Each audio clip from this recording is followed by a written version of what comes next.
Anyway, maybe what we should do is just get everyone just to say hello as we do at the beginning of a normal Talkaoke.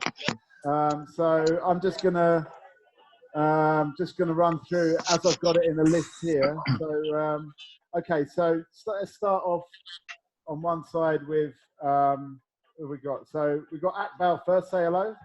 Hi. Victoria, say hello. Hi. Danny. Hello. Liz. Hiya. Amit. Hello, hello, hello, Liz. Hello. You're from you're Loretta's friend, aren't you? Hello. Yeah. All right, we're going to get on to the conversation. We're just supposed to be saying hello right now. Okay, Rick, let's say hello. Hello. Margot. Oh. Hello. Okay. I'm just uploading different backgrounds, and with an instruction how to acquire a Tommy Flowers customized background. So please download one of the files. Okay, Kane, say hello. Hello. Hello. Yeah. You can join in if you want on your own phone, but you'd have to sit somewhere else to the All right, I'm just going to mute you because I'm just getting fed up with all this background noise. All right, Nick, say hello. Hello. Juliet, say hello. Silent partner there, I think. If you need instructions on how to start that up, just put it into the chat window. We're going to get going though. So as we said, this is Talkaoke. We're not on Facebook Live because we can't get that stream to work at the moment. With Rick's beavering away in the background trying to sort that out. But the question for all of you is, what do we want to talk about? So far, we've got what are you doing on the summer holidays? Discuss coronavirus. I think, Mikey, we should discuss the NHS and how we think that it's coping with everything going on, and what we think about other centres being having to be opened for the crisis. For instance, the XL building. Right. Okay. So, how we think the NHS is doing? And could we do better with that? And could we suppose there's all sorts of other elements there? I'm just gonna just having a look at this because I think we're starting to get sorted out with the Facebook streaming thing. I think it's working now, actually. Yeah, because I think it was an issue that we weren't logged in properly. Okay, so we got that. So we got a few. Where do we want to go with this? What do we want to talk about? Somebody give me something here. Where do we want to go with this conversation? I think I quite like what Liz said about maybe talking about the NHS. I've heard that apparently volunteering for the NHS, I mean, on one hand is a good idea, but I've heard voices to say people should be paid for putting their own lives at risk instead of volunteering, because it's the government's agenda to send people out to volunteer. Feel good about helping. To help people and save people, or is it just the government's agenda? Say that again? Is it just the government's agenda, or is it your agenda too? It's on my agenda. I just picked it up yesterday, and I thought, my first reaction was, how can volunteering be bad? But then I've heard, how can you expect doctors to provide care with no equipment, and then on top of that, get people to volunteer and endanger themselves? Well, from what I understand of the volunteering thing, it's going to be largely delivering food parcels and medicines and so on to vulnerable people. So it's less likely, I think, that you're risking getting the virus unless you're going to be getting it from either a supermarket or food. Okay, so you're not really getting to you're just dropping parcels outside people's doors, basically. Yeah, that's what I gather is going to be the case, because obviously at the moment, most people collect their own medicines and buy their own food. And if 1.5 million people have been requested to not leave their homes at all, it's going to be very difficult, very challenging, I think. Would you? Can I ask a question? Yeah, go on. So that would be is that if there are several people delivering foods to help people, how do we know there's no virus contraction from that? Mm-hmm. We don't, to be frank. It's still entirely possible that you will pick it up, and it can survive on surfaces for some time, as far as we know. So this is just to try and get people the opportunity. Them going into a store with hundreds, thousands, potentially of other people having been there, having, left droplets on food and so on, this at least minimises the risk. It doesn't eliminate it, but it minimises it. Well, it makes it slightly shorter or smaller, but if you think about where the food comes from, and also all of the distributors and the people involved, I mean, there's not 2 meter differences between contact, and contact is contact from one thing to another. So how do we answer that? Nick, would you? Hang on. Nick, would you volunteer? Would you actually? Yes. And would you take the risk if it was to help people, yes. But what my argument is, it's not really an argument. What my point is it's more about is that containment as well. What do you mean? As well as people not going out. Okay, so you're saying maybe it wouldn't be that contained. We've got a couple of raised hands here. Mm-hmm. Rupert, you're kind of hiding. Have you got a point? Sorry, I didn't put my hand down from when you earlier said, but I did have a point actually. That we kind of need to know more about how much likelihood of contamination from touching other surfaces, because from what I gather, it's mostly person-to-person contact that is. Right, so it's more. So maybe we don't really know the risks here. That's, I guess, the point here, isn't it? We don't really know. The risks. Okay, Victoria.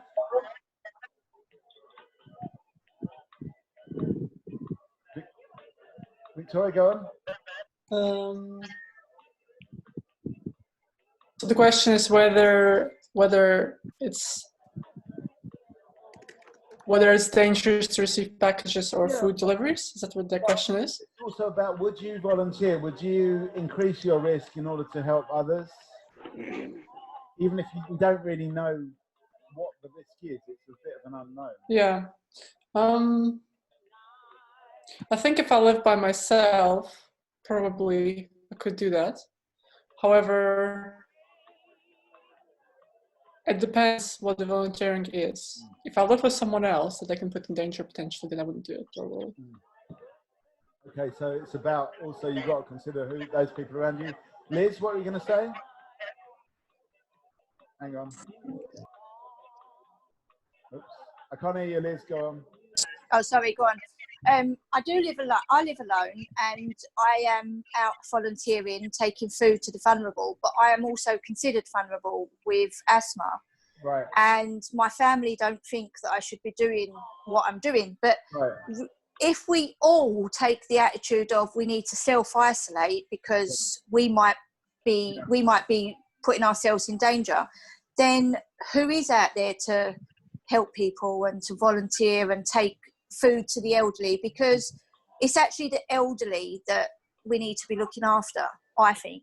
Have you been doing it in an organised way, or have you just been sort of taking food to tell people that you know? No. So there's a place here that are doing it. It's called Neighbours in Poplar Angels. And so the vulnerable people are on a list. And so we take shopping around, we take food around.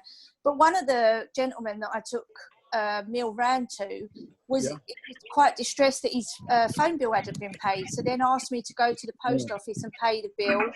So that meant I took his money.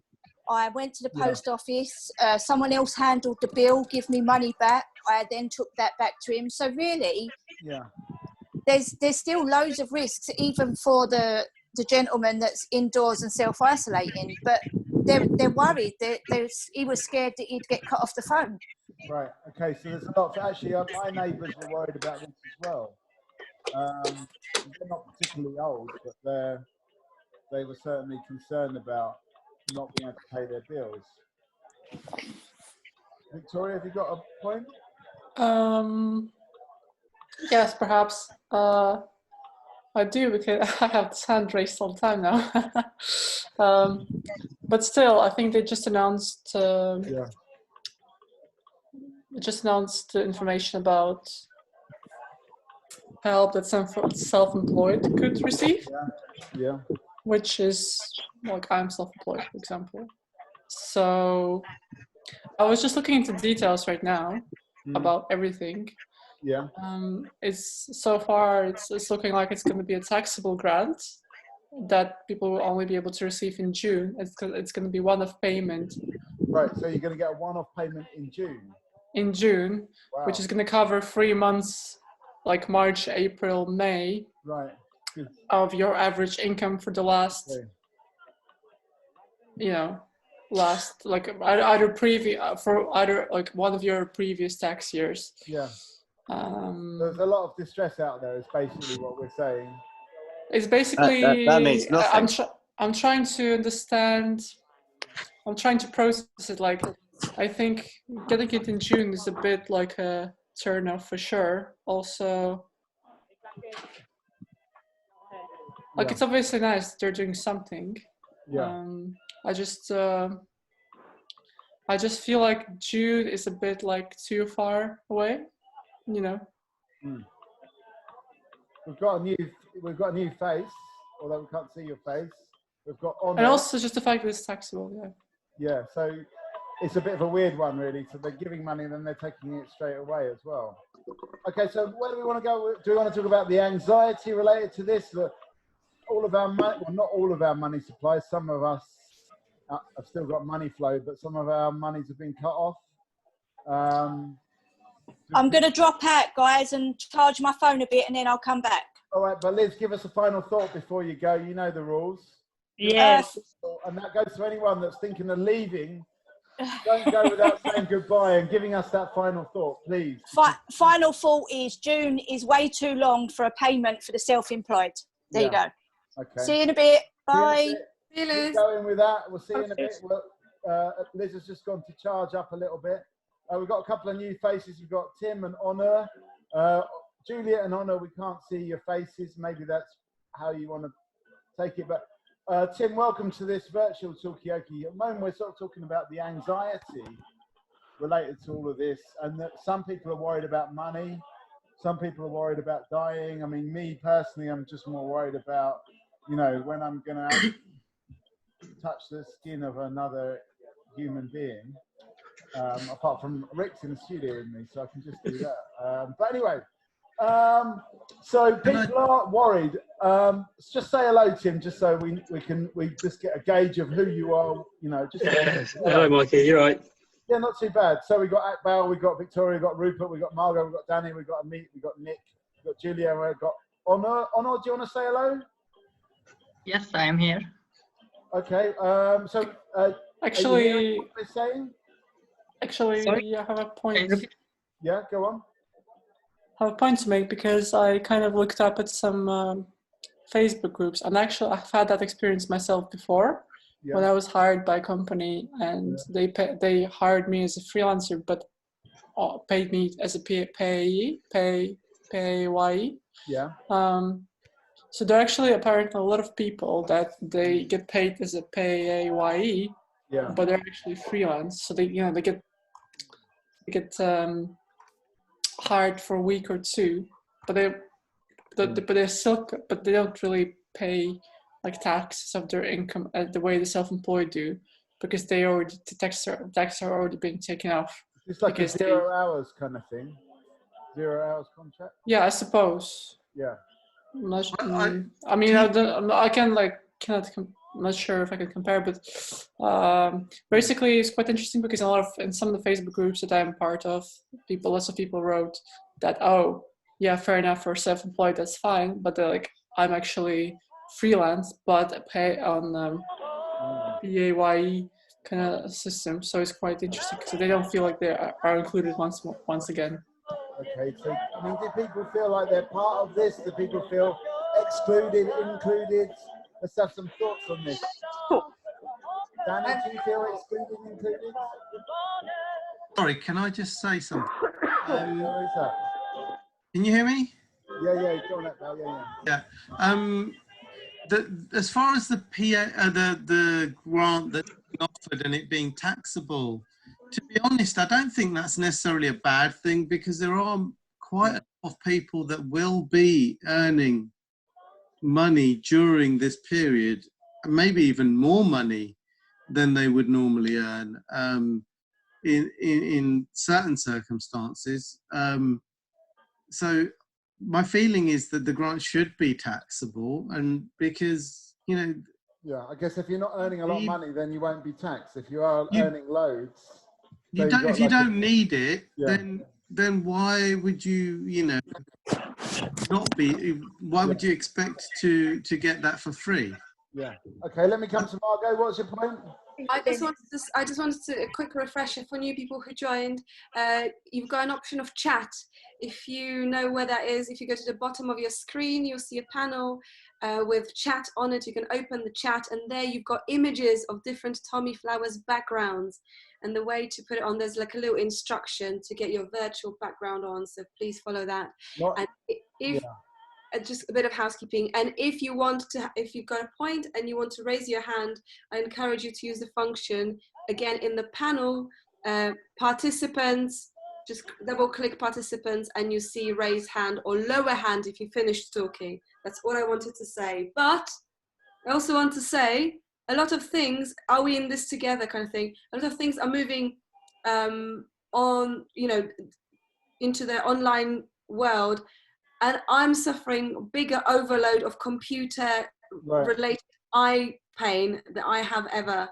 Okay, so you're getting eye pain, and I don't. When we say eye pain, we don't mean small I, big P, eye pain like that. We mean like EYE pain. The funny thing is about the puns. I think they're still they're struggling a bit on the online platforms. So Mike, a little bit with the puns, but give us time. I just want to say to everyone, this is very experimental. We're learning as we're going along. I spent all day fiddling with devices. And Rick, if I've had pains, Rick's had even more pains trying to get this shit set up.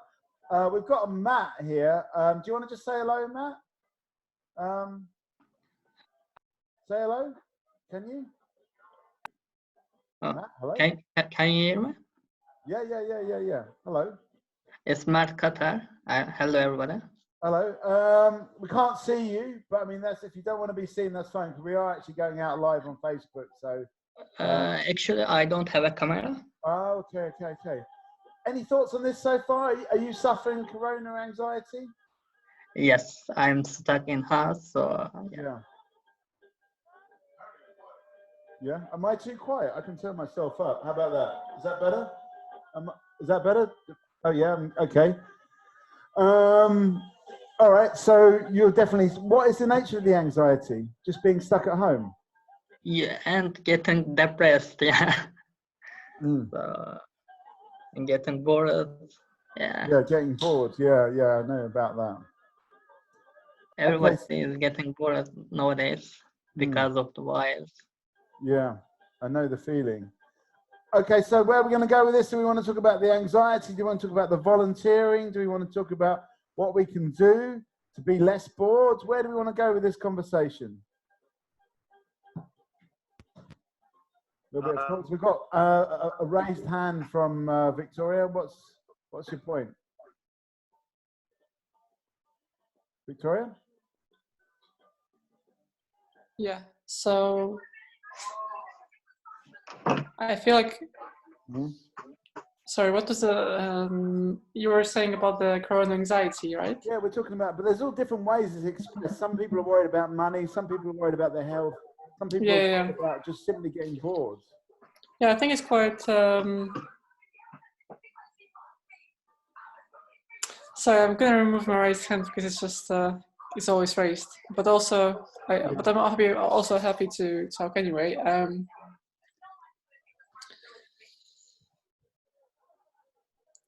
Yeah. Are you suffering anxiety? I guess so. Yeah, I think. Yeah. Okay. Let's say that yes, I do every day a little bit.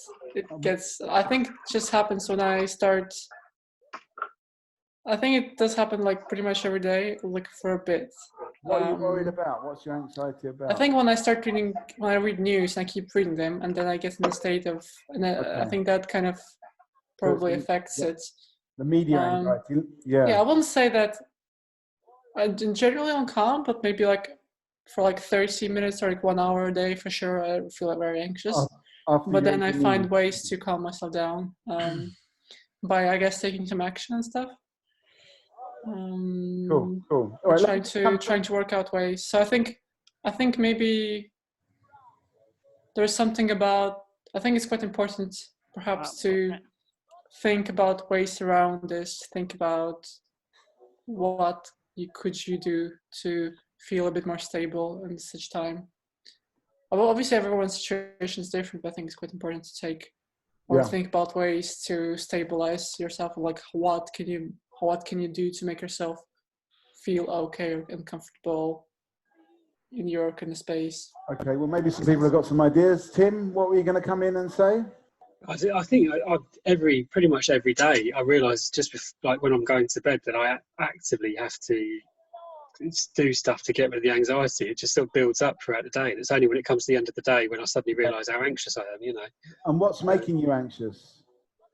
Well, I think I suppose now we start to see things like the names of specific people who've died, and all that stuff that suddenly pops up in the on the news and in the feeds. It's really that suddenly brings everything a lot closer. I guess also for me, I live just down from the Excel, and now we've seen the army coming down here to start turning that into the hospital, and all those those kind of things that feel, and like empty streets at night, they all just feel unreal. Okay, so Amit, let me just come to you because you've had your hand up. The anxiety. It's I guess we don't know anything really about this thing. In a way, I mean, we were talking about this. The lack of knowledge. It's a vacuum, isn't it? So it's anxiety fills it, more and more anxiety. I mean, today we're just talking about when we're delivering parcels. We don't really know how much of that virus spreads. We don't know, and nobody knows. So just this unknown, I guess, is. And everybody has some health worry, or everybody has somebody they love who's got health worries. So it's just anxiety on top of anxiety. And for me, I mean, I'm dislocated. I live in London, but I came to Argentina on March the 11th, 2 days before it all went crazy in London, and I'm kind of stuck here at the moment. And you're stuck in Argentina? For the moment, I mean, I've got a flight booked for May the 4th. I need to keep looking to see if I can get an earlier one. Right. But even if I get there, like, what the hell can I do? I mean, yes, I can volunteer. I mean, I'm a psychotherapist, so I'm thinking of seeing if I can do something online from here. That should be possible. I mean, there seems to be even just to make myself feel better, and to occupy me. But I wanted to say about the anxiety. I don't know if this so far is helping me a bit. I don't know if it will help other people, but I've always kind of felt like it's an illusion that we know what's going on, or we have any kind of control over our lives. Most of it is an illusion, and for me, this kind of thing, what's happening now, it's kind of completely lifted the veil from my eyes, and we don't have any control really on so much in our lives, and I don't know. This is making me accept that, and it's like it's hard. My parents, my sister are in London. I'm here. I don't know if I can get to them if they become ill. It's a big worry, and I keep kind of saying to myself, I just have to accept whatever fate throws at me now, and just respond in the best way I can. I don't know. I have no control. Yeah. I mean, the more I try and think about that and accept that, it calms me in a funny way. I don't. Okay. Was the sense of control and stability that we had a couple of months ago? Was it actually just an illusion? And maybe it's good to kind of work out that we don't actually have that control. We don't have that stability. We've been given a real insight into this kind of fragility, this precariousness. Akbal? It is precarious, yeah, our existence. Yeah. I was feeling a fair bit of anxiety, and I think part of that comes from. I mean, I have a master's degree in microbiology. Right. A lot of that anxiety came from having knowledge and knowing. Right. Okay. It's an incredibly, it can be incredibly, very, problematic in so many ways, because we don't have the infrastructure in this country to cope with this kind of pandemic. But the world doesn't have infrastructure to cope with this kind of pandemic. Having said all of that, I have reduced my news consumption. Right. And I've also decided that I need to just take my mind off it for a period of time, whether that's with just watching anime or watching some other rubbish on Netflix, whatever. So the news isn't really helping, is basically what you're saying. No, and the news is, the thing is, this is, at the moment, we're very, very much at the beginning of the whole thing. This is not the end of it. And it's as far as the humanitarian crisis goes, I think Europe is going to be much, much better suited than many other parts of the world. So we're just at the tip of the iceberg, basically, now. 100%. I mean, the US is going to be an absolute shit show. Right. Okay. Sub-Saharan Africa, oh my God, I just can't imagine. So we're just at the very sort of beginning of the suffering, is what you're saying. It's not absolutely, and if maybe that's reality, And knowing this, you kind of just have to do what you can do, and also there isn't an awful lot you can do. You have to just take your mind to a different place. Okay, there's not too much of the day. Let me just bring Margot in at this point. Go on. Yeah, I want to bounce out the point from Matt. Matt, I'm totally outing you, but you're saying about oh, we are like in the Black Mirror episode, and I think it's an interesting thing. And it's an interesting thing because I wonder whether watching all these kind of dystopian films and series, have they mentally prepared us for what's coming now, or was it some kind of a bit of a thrill and no one kind of really believed it's going to happen? I mean, maybe Black Mirror was trying to tell us something all along. But Matt, I mean, I wonder if you've got any views. Go on. I don't know what I say. I miss it. Sorry, my connection just. Well, we're talking about Black Mirror, basically, Matt, because you mentioned the Black Mirror. Do you sort of feel like you are in an episode of Black Mirror? And has watching Black Mirror actually helped, or has it made it worse? No, it didn't, because we are seeing all countries are suffering, We didn't get no knowledge about it. So I think we should learn a lot of things about it. Yeah, that's all. Okay, so we could maybe learn a little bit about it. Where do we want to go with this? Yeah, talk about dystopia? Do we want to talk? Tim, let me bring you in on this one. Hang on. Yeah, go on. Yeah, I was going to say, it's weird because when you're watching like Boris give his speeches or the footage of empty London streets and all that kind of stuff, you just have a really strange deja vu because of all of the amount of stuff you've seen before. But I don't think it prepares you for it. It almost makes it feel more strange. Yeah, because it's almost like, oh, this happened already, but on TV, and now it's happening in real life. What I mean, maybe we should just go around on this one and see what, Tim, what would you say that it's closest to when it comes to dystopian science fiction? What would you say it's closest to? Well, I don't know, because I just watched that Black Mirror. What was the one in the Big Brother house, and they all come out and there's the zombie, because it's zombie stuff, isn't it? That's the kind of zombie apocalypse. Let's just go around and just get some ideas, like some dystopian science fiction. Tim's talked about zombie apocalypse. Kane, what would you relate? What dystopian sci-fi would you relate this to? Hang on. I mean, yeah, it's got to be zombie. I'm thinking specifically how everything's a little bit like the opening of 28 Days Later. 28 Days Later, yeah. So we're not all in hospital gowns, but we could be. Okay, but aside from hospital gowns, because we don't have enough of them, it's like 28 Days Later. Let me just go around with this one. Dystopian sci-fi, what would it be, Amit? For me, it's a novel I read a couple of years ago called Station 11. I think it's called Station 11. Does anyone know it? I've not heard of it.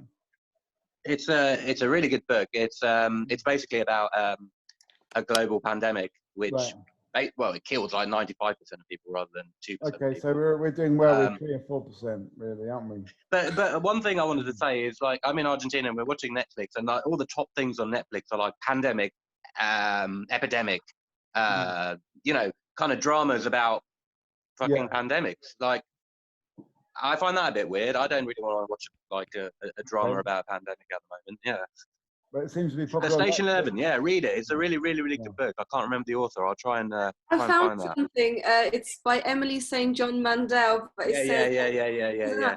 But it says, an audacious, darkly glittering novel set in the eerie days of civilization's collapse. The story tells it's a spellbinding story of a Hollywood star. He's safe and a nomadic group of actors. I think spending too much time with roaming actors is just like my definition. That's dystopian in itself. Spending too much time with actors. Sorry, everyone. Just a moment. My timing's all up because obviously my pub is now closed. So I'm going to have some dinner. I'll be back in a short while. Hang on, Nick. We need a final thought from you before you go. My final thought is, I'll speak to you in a minute. All right, hang on. I'm not going to let you off with that. What dystopian sci-fi drama do you feel like you're in? Well, I've got no photography. I've got £1.90p, and my rent's due. So that's my final thought. Speak to you in a bit. Sounds a bit Clockwork Orange, really, to me. But you know. Well, clock, yes, ticking. All right. Well, speak to you later. All right, nice one. Okay, we're talking about dystopian sci-fis. What one do we feel like we're in? We've heard from a few people. And Danny, have you got anything? That one with Sandra Bullock. Is that the one you want to be in, or the one that you are in? Well, this is like a sci-fi, isn't it? It's no McDonald's, no pub. I think I've died and gone to hell. I really have. Now, by the end of this, I'll be so skinny, I'll be slimmer than a year. Okay, I mean, is there any McDonald's in heaven, do you think, if there's not one in hell? Well, it should be one in hell, because they made the situation McDonald's like this, isn't it? So. Okay, so in a way, it's kind of like it's coming back to you now. Do they have a pangolin burger in McDonald's? Sorry there, Mikey? Do they have a pangolin burger in McDonald's? No, well, at the moment, I'll take anything McDonald's. I saw a nugget on eBay going for 200 quid. I was gonna go and get that actually, because I'm cracking. Okay, I can do you a burger and leave it outside your door if you want, and I'll just take a tenner for that. But anyway, we've got a new face. Say hello, George. Hello, Mikey. Hello, Talkaoke. How you doing? Yeah, not too bad. At the moment, we're kind of talking about, like, what dystopian drama do you feel like you're in? We talked quite a bit about anxiety, and people are anxious about so many different things, about being bored, about being isolated, about simply dying, about all sorts of different anxieties. But then that moved on to this question of, like, it's actually like a dystopian sci-fi drama, but which one? And so far we've had, what was that one called again, Amit? Oh, Station 11. It's a novel. Station 11. We've had Black Mirror. We've had 28 Days Later. That's really where we're at the moment. So yeah, and we've got obviously you just joined us now, George. So I'll leave you to pick up the pieces, but let me just go over to Tim and find out what you got to say. Oh, it was a bit different. Sorry, it wasn't about. Don't worry. That's your it was right only on Talkaoke to talk about whatever you want to talk. You should know by now. You don't summing up. You don't necessarily. I know, but I'm wondering whether I even want to talk about what I was going to talk about. I think it was about the fact that there's a lot of stuff written about coming up about people comparing this as in comparison to the only other pandemic that's about at the moment, which is HIV, and it was like there's just been quite a lot of interesting stuff written about that because of the kind of response that you're getting from governments to this compared to what happened then in the sort of 80s, and how it really I think has highlighted to me how horrendous those times must have been, because this was something that was sweeping through communities, and yet you didn't get any of this response from government. That same sense of urgency. Well, there was a sense of judgment, is what it was. Yeah. Okay, so this is being treated a little bit different to HIV. We've got a couple of points. Rupert, what's your point? You got your hand up there. Not in relation to HIV, but in the sci-fi topic. I have a kind of unique position or experience in this whole thing because I do cargo bike delivery. So right, okay, so you are one of these delivery people. Yeah, so delivering goods and services across London. So I have the privilege of freedom to cycle across London on a sunny day, and it's kind of like Dawn of the Dead at the moment. So you would go to Dawn of the Dead as your the one where they're like trapped in the shopping mall. I don't know, it seems kind of remind me of that, but my worry is gonna kind of get into a more like Children of Men kind of scenario of a police state and a constant fear, which doesn't seem too far off. Okay. Yeah. So you're worried about this kind of authoritarianism coming in? Yeah, I mean, it's a weird balance where the countries that are dealing with it the most effectively are the ones with sort of high-tech AI surveillance systems, and it gives the government a perfectly reasonable excuse to start implementing it.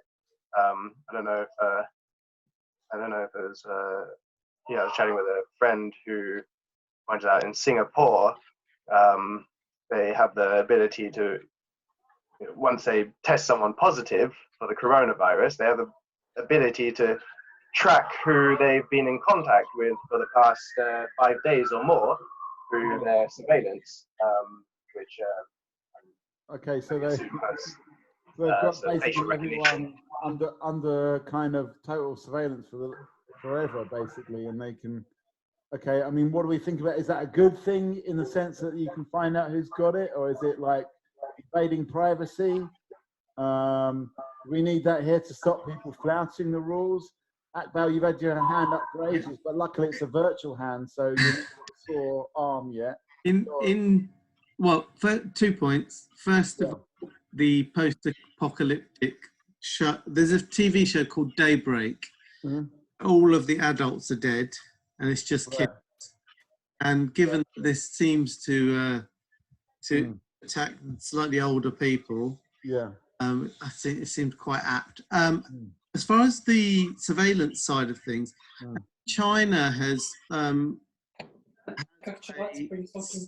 system like this in place, whereby a number of different apps are available, and they all monitor your activity, where you've been, who you've been with.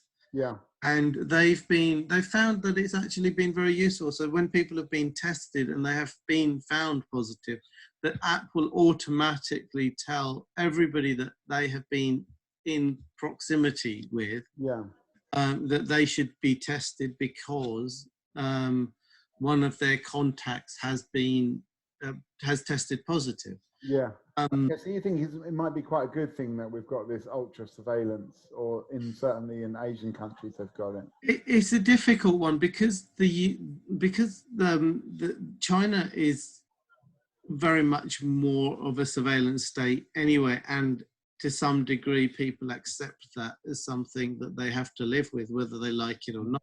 Yeah. We have never had to live in that situation. Yeah. We don't. So far. ID, we don't have to carry ID. Nobody requests it of us.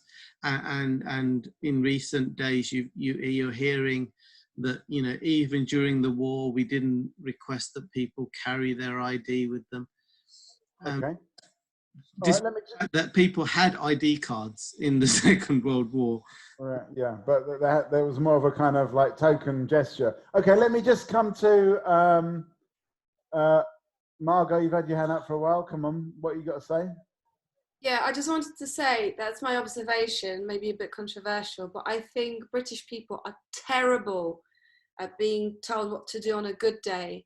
And I think compared right to now, who? Sorry? Compared to who? Compared to other countries, like for instance, I mean, my views about Poland are like for another separate Talkaoke, but I think we are much more accustomed to following orders, and China definitely is more accustomed to that.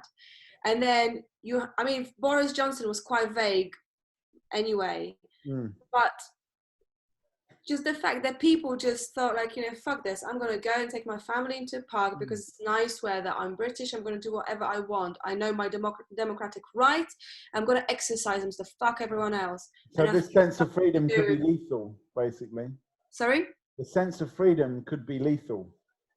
Yeah, but I think you know, I think some nationalities, they've got some traits, and I think that's a British trait. Okay, not being told what to do, British trait. Yeah, I know better. Let me come to Amit. What have you got to say? Do you agree with that? Yeah. I kind of, in a way, it kind of links to something I've been thinking as well. Yeah, this is like about individuality and democracy and all these things that Europe, Britain particularly, the US, this is what all these countries are about. And more totalitarian regimes, obviously, it's the opposite, which we were talking about just now, with China and surveillance and all that kind of thing. Maybe there's a kind of an East-West thing, kind of about the individual as opposed to the collective. So I don't know. It's just interesting. It's just interesting. Well, I mean, the original thing I put. You're in Argentina at the moment. How does that scale on the? It feels all right. It feels all right. They don't have a very strong history of democracy, so they've had a democracy for the last 40 years, I think. But yeah, we get this. I mean, we're 2.5 weeks or something ahead of Europe in responding, something like that. Apparently, this is what we hear, and they've done the lockdown here like around the same time as they were doing it in the UK, which is quicker then. And at the moment, it's calm, and you know, we're in downtown Buenos Aires. We've got a nice apartment. I was in isolation because I was a new arrival. That finished yesterday. I went down to get some food. There's food. There's no lack of anything. No lack of toilet paper. We're doubly lucky on that because we've converted to bidets since we got here. Right. So this is going to bring about a bidet revolution, if anything. And you know, wash your ass. If there's a silver lining here, it's the bidets.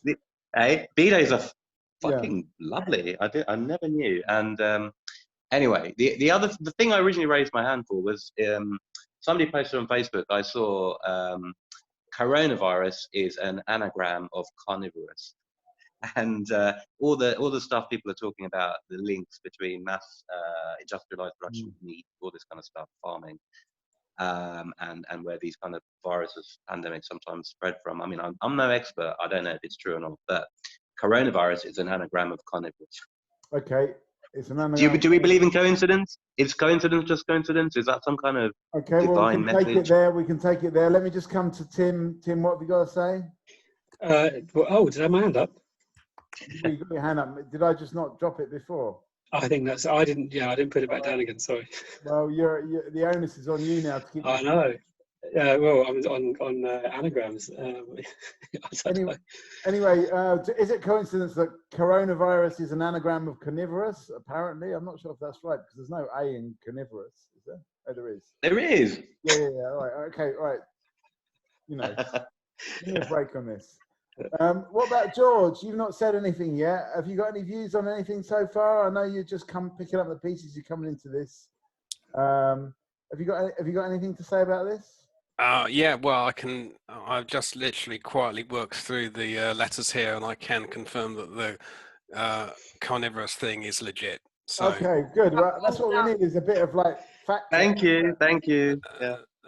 So I can tell you that much. Okay. Well, thanks. That's a big enough contribution. That's more than other people contributed already. You're already in the lead there.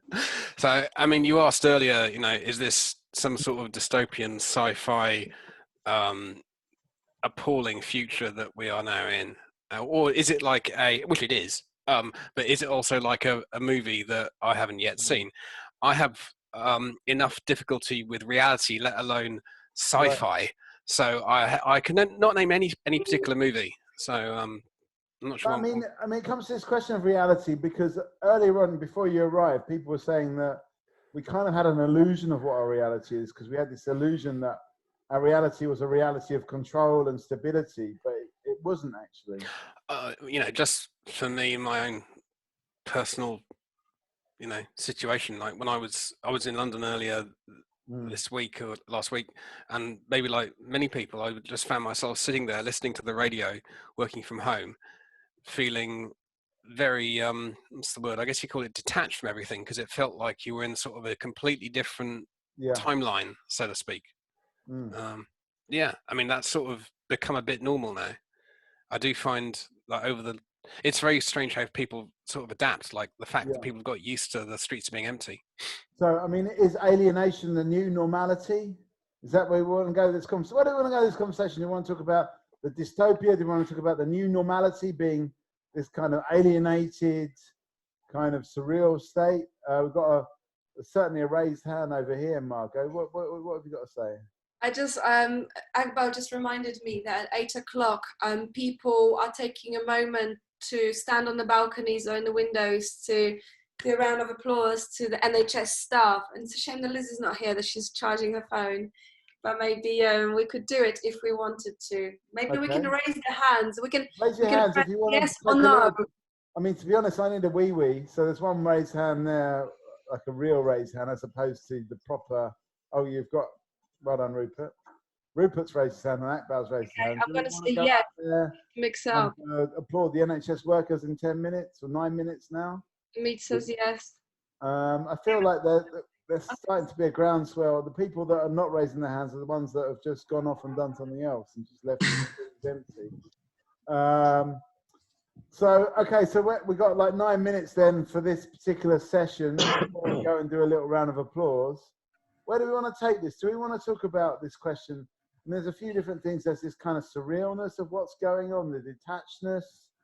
Do we want to talk about that? Do we want to talk about this this sense of like the government authoritarianism? Could we be more or less authoritarian? Do we feel connected to people? Where do you want to go? Danny, you've not said much for a while, so come on, chime in on this one. Can I just say something? I bet Akbar's happy now. He's got a Japanese toilet. Yeah. That's a callback from like 3 Talkaokes ago. Yeah. Oh, the Tommy Flowers. Are you happy now that you've got your Japanese toilet? Do you consume less toilet paper now? We don't never consume that much with it anyway. So yeah, I mean, I have enough toilet roll to last the rest of the year. Let's put it that way. Right. Okay. Do you feel like you've overstocked now? No, I haven't bought any in the last 3 months. Okay, so it's just the fact that you've got new technology involved, so you don't need actual fibrous kind of. Not much. I mean, to be honest, I've always like bought a large packet of it, and I never get through it very quickly. So. Right. Okay. People flaunt their wealth, eh? Yeah, I know. It's the haves and the have-nots, isn't it, Danny? It is, God. I've not got nothing. I'm sitting here. I've got a copy of East End Life you can use if you want. God, yeah, I can definitely use that, but it's been used so many times I don't want to get anything. Anyway, look, Rupert's got his hand up. Is that just a phenomenon, or is that just what's the word? Rupert, what's your point? No, that was just from earlier when you were asking if we want to go on the roof for the Okay. NHS stuff. Matt's got a point over here. Matt, what's your point? Yeah, I think this is our destiny, you know. I think this is God's gift, you know, because every person in this world experienced pandemic, you know. For instance, before we had Spanish flu, so we got experience too. So after this, we will not remember this, like Spanish flu. I didn't know before this virus, so. Yeah, I think this is our destiny, you know. Is this it's part of nature? Is that what you're saying? Yeah, yes, it is. Yeah. Okay, so this is part of nature. This is our destiny. Just what we do, what we have to live with. Amit?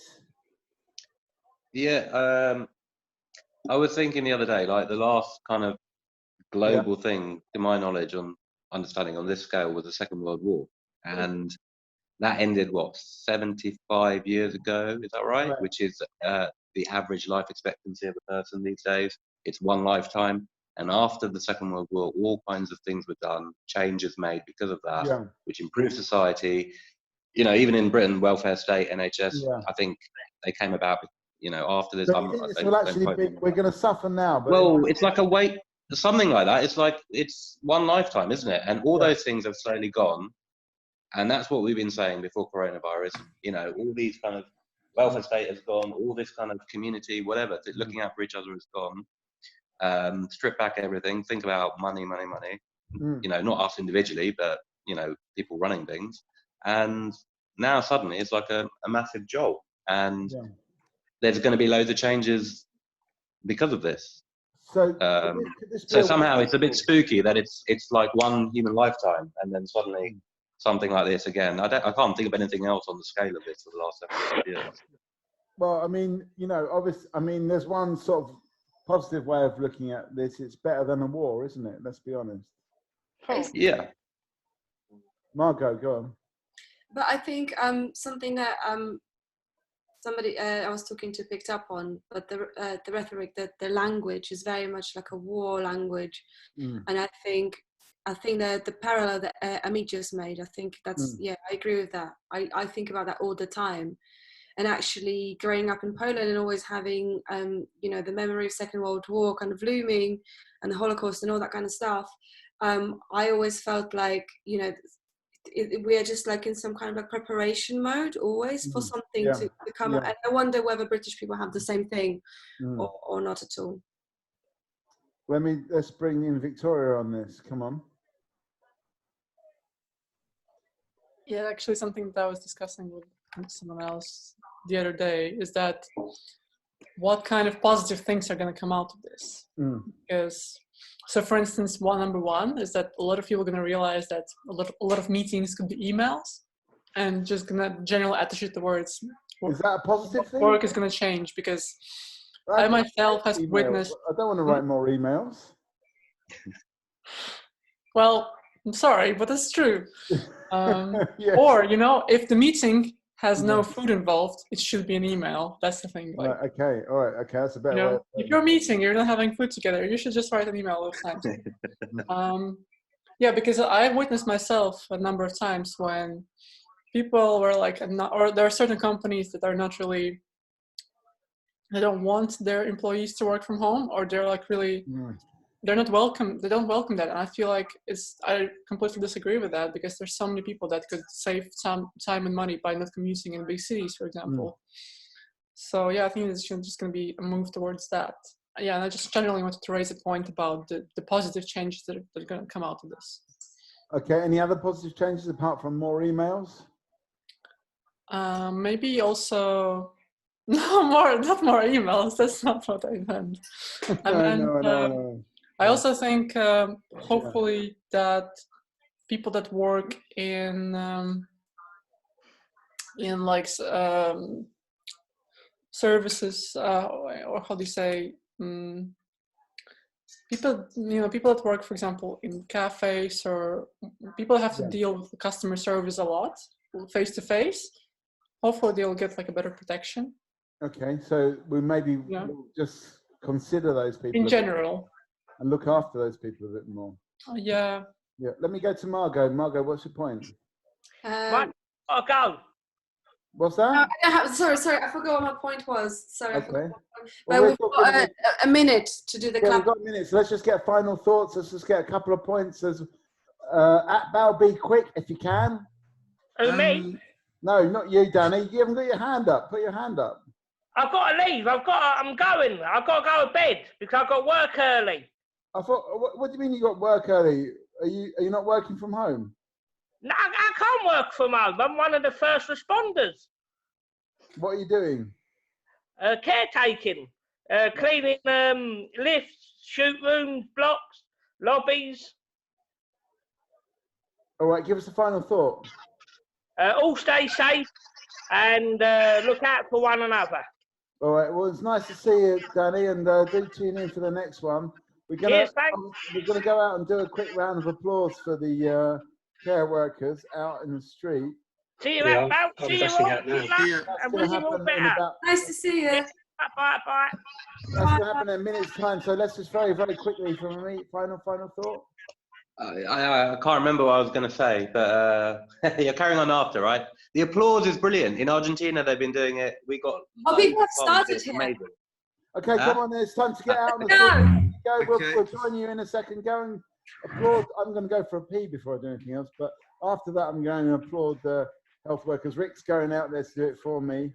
Everyone's gone apart from you, Victoria, because I guess you're in Latvia. People are applauding. That's excellent. Back in a sec. That's good. Yeah, go.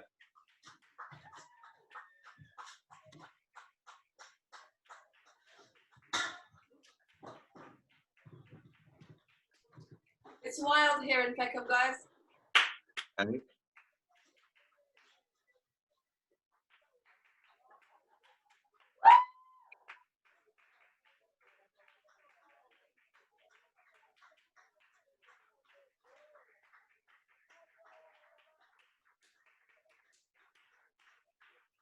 I feel like I want to crack some tunes, you know? Yeah. Where are you still there? What's...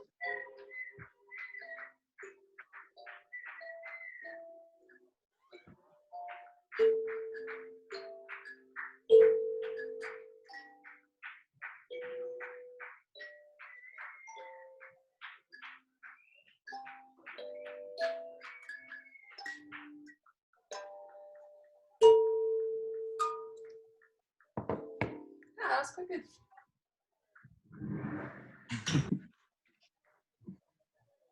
Anyway, it's quite magical in a way. We just had the ships blasting their foghorns as well here. Oh, really? Yeah, because we're right by the river. Because you're in Margate. No, where are you? No, I'm in Gravesend today. Oh, Gravesend, of course. Tanya's in Margate. Yeah, it's pretty amazing when they do the applause, isn't it? It's quite something. It's quite something, because I think that's something that's been missing, and it's just such a big shame that we needed I was going to say pandemonium, different kind of thing, a pandemic to make people connect in different kind of way. But it's been quite good for the environment as well, which is. There's no cars on the streets. It's very quiet. You can hear the birds. It's just extraordinary. Thursday afternoon, I went for a walk with my son, and there's nothing. It's just unbelievably quiet in comparison to a regular Thursday. All you can hear is cars and traffic, and now you can virtually hear your own footsteps. It's just amazing. I kind of wondered if there's anything that people have done during this, lockdown that you haven't done in the past. Because, for instance, today and yesterday I did gardening, and I've not done gardening ever probably. I'm just have that kind of meditative moment of just shuffling soil from one pot to another, mixing it with compost. That's literally all I did for an hour and a bit. So yeah, I'm like in contact with people much more than I have been ever, you know, because of this. I'm not very good at keeping in touch with people, and this, yeah, it's kind of amazing. It's taken this for me to kind of realize that that's really important for me. So yeah. Anyone else? Have you done something? I mean, I think that communication is it's like a big one. It's like a full-time job because I'm supposedly working from home, but actually I feel like I'm doing a full-time job, just sustaining relationships in a way I haven't for a while. Yeah. You're just getting messages all the time. Phone's never been busier. It's amazing, and from people you haven't heard of from for years sometimes. And it's it's very odd. Yeah. But I mean, I've heard good news and some bad news, and it's just very kind of odd. But I think hopefully this brings people closer together. My concern is that this is going to go on for a very long time. When you say a very long time, what are we talking about? Probably until next year. Yeah, good point. Yeah, when do you think it's going to be over? I thought you were going to say like 30 years or something, so I'm glad you said until next year. I mean, if we're lucky, it's going to be next year. Okay. If we're unlucky, it's going to be 2023. You're joking me, Akbar. What? I mean, obviously. No, I'm not, because it takes. On average, it takes. What happens with these things is when you do have a lockdown like this, you flatten that curve. The only thing is, this slope goes up and then down. Right. And you get a second one, and you get a third one. Usually, the second one is worse, and the third one is somewhere in between. Right. And are we going to just get sick of social isolation? I mean, how long can we actually really do it for? I have no idea. I think that this is an utterly new phenomenon. I mean, the Spanish flu happened at such a slow pace relative to this one. Right. That, and admittedly, it disproportionately affected younger people. So in some ways was much more devastating, but birth rates were higher back then, so you know it was made up for fairly quickly, I guess. But this is an entirely different thing. With we have never had such fast spread of any disease. Okay, so difficult and different. Let me just come to Victoria. Yeah, exactly. I think it's quite. Well, first of all, I have heard as well that it's quite. Speaking of Spanish flu, it's quite hard to say what numbers were actually how many people actually died, just because apparently a lot of countries at the time also weren't really sharing the information because of the so we didn't really have such that's one thing. And also exactly, I think it's quite interesting to think about this long term, and because it makes you realize that it's never like you maybe a lot of people's lives have just changed forever, because it's going to be such a big impact on everything and it's also going to last for a while. I'd say I just feel that until they actually get some kind of a vaccine, then I think that will be probably a big game changer. But until then, it's just going to be. And how long do you think that's going to be? Well, they say the most, let's say, the positive,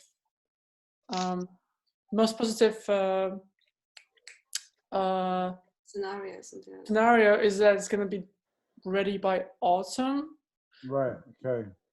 But most likely like a year time, from what I've heard. Let's bring there's a few hands up here, so let's just bring in Tim. What's your point?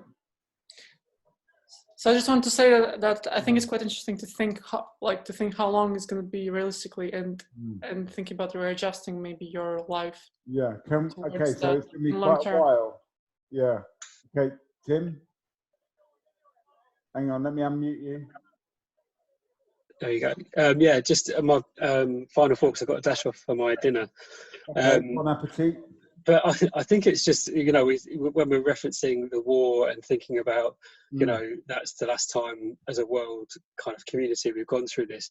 You know, we often talk about the long-term impact psychologically of that on, you know, on communities, and how people, you know, talk about it and all that kind of stuff. So I suppose it's how, you know, especially as this goes on for longer, how we all, what the long-term impact is on us psychologically. So yeah, that's.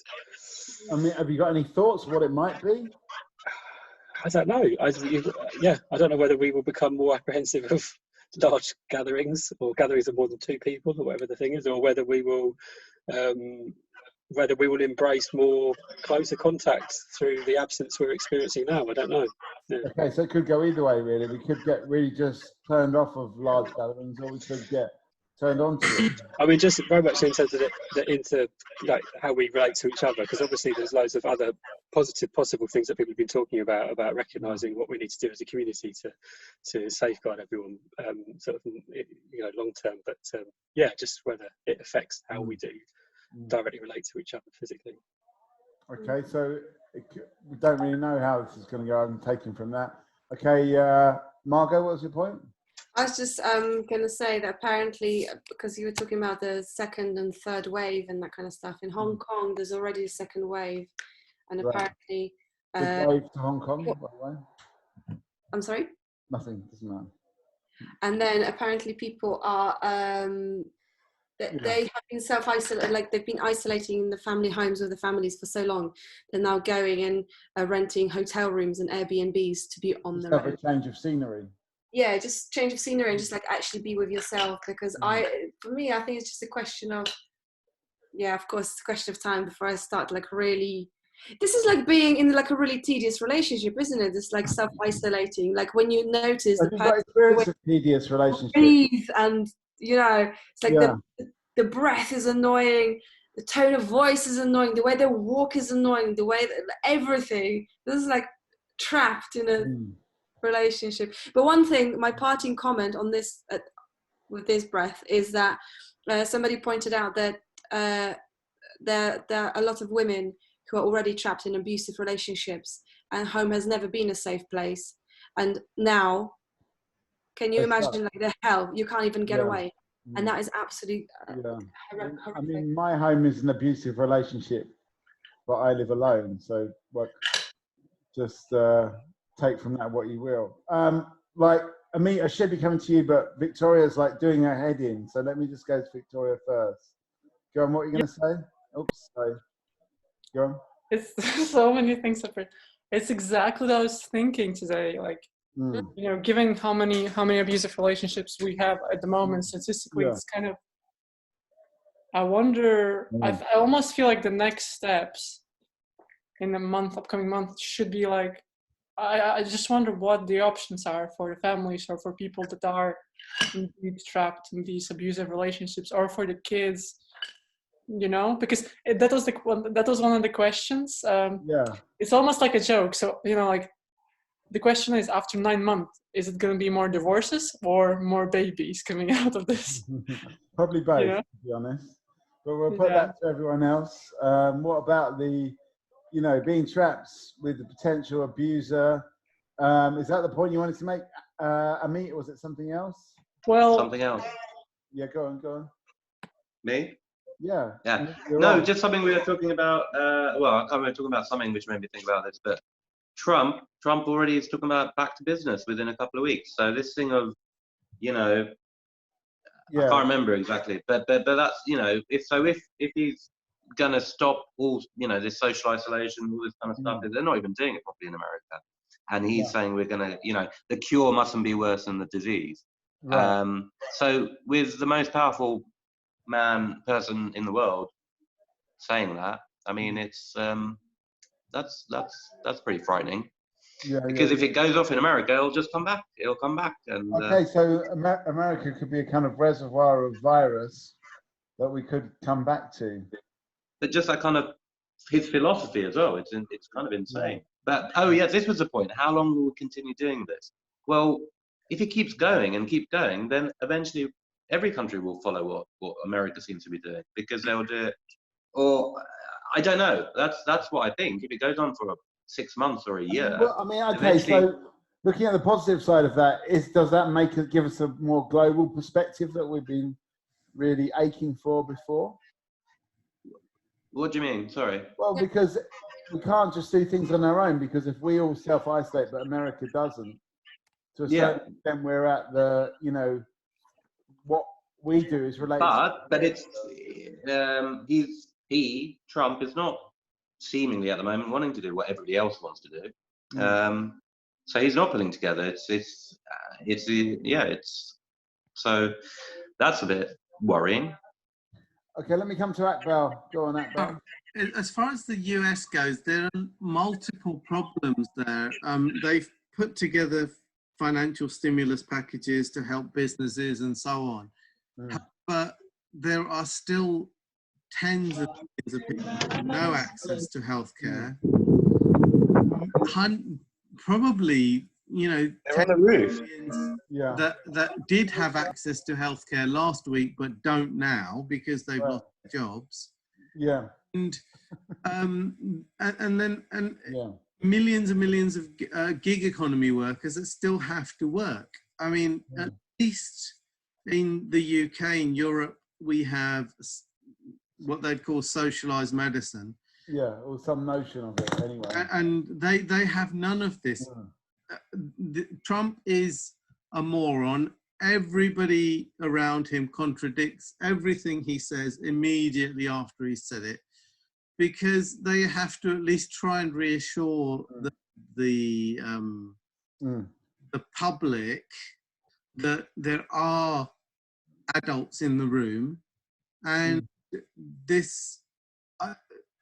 the problem is that an awful lot of Americans see him as being very authoritative, and his approval ratings seem to be going up and up during the crisis.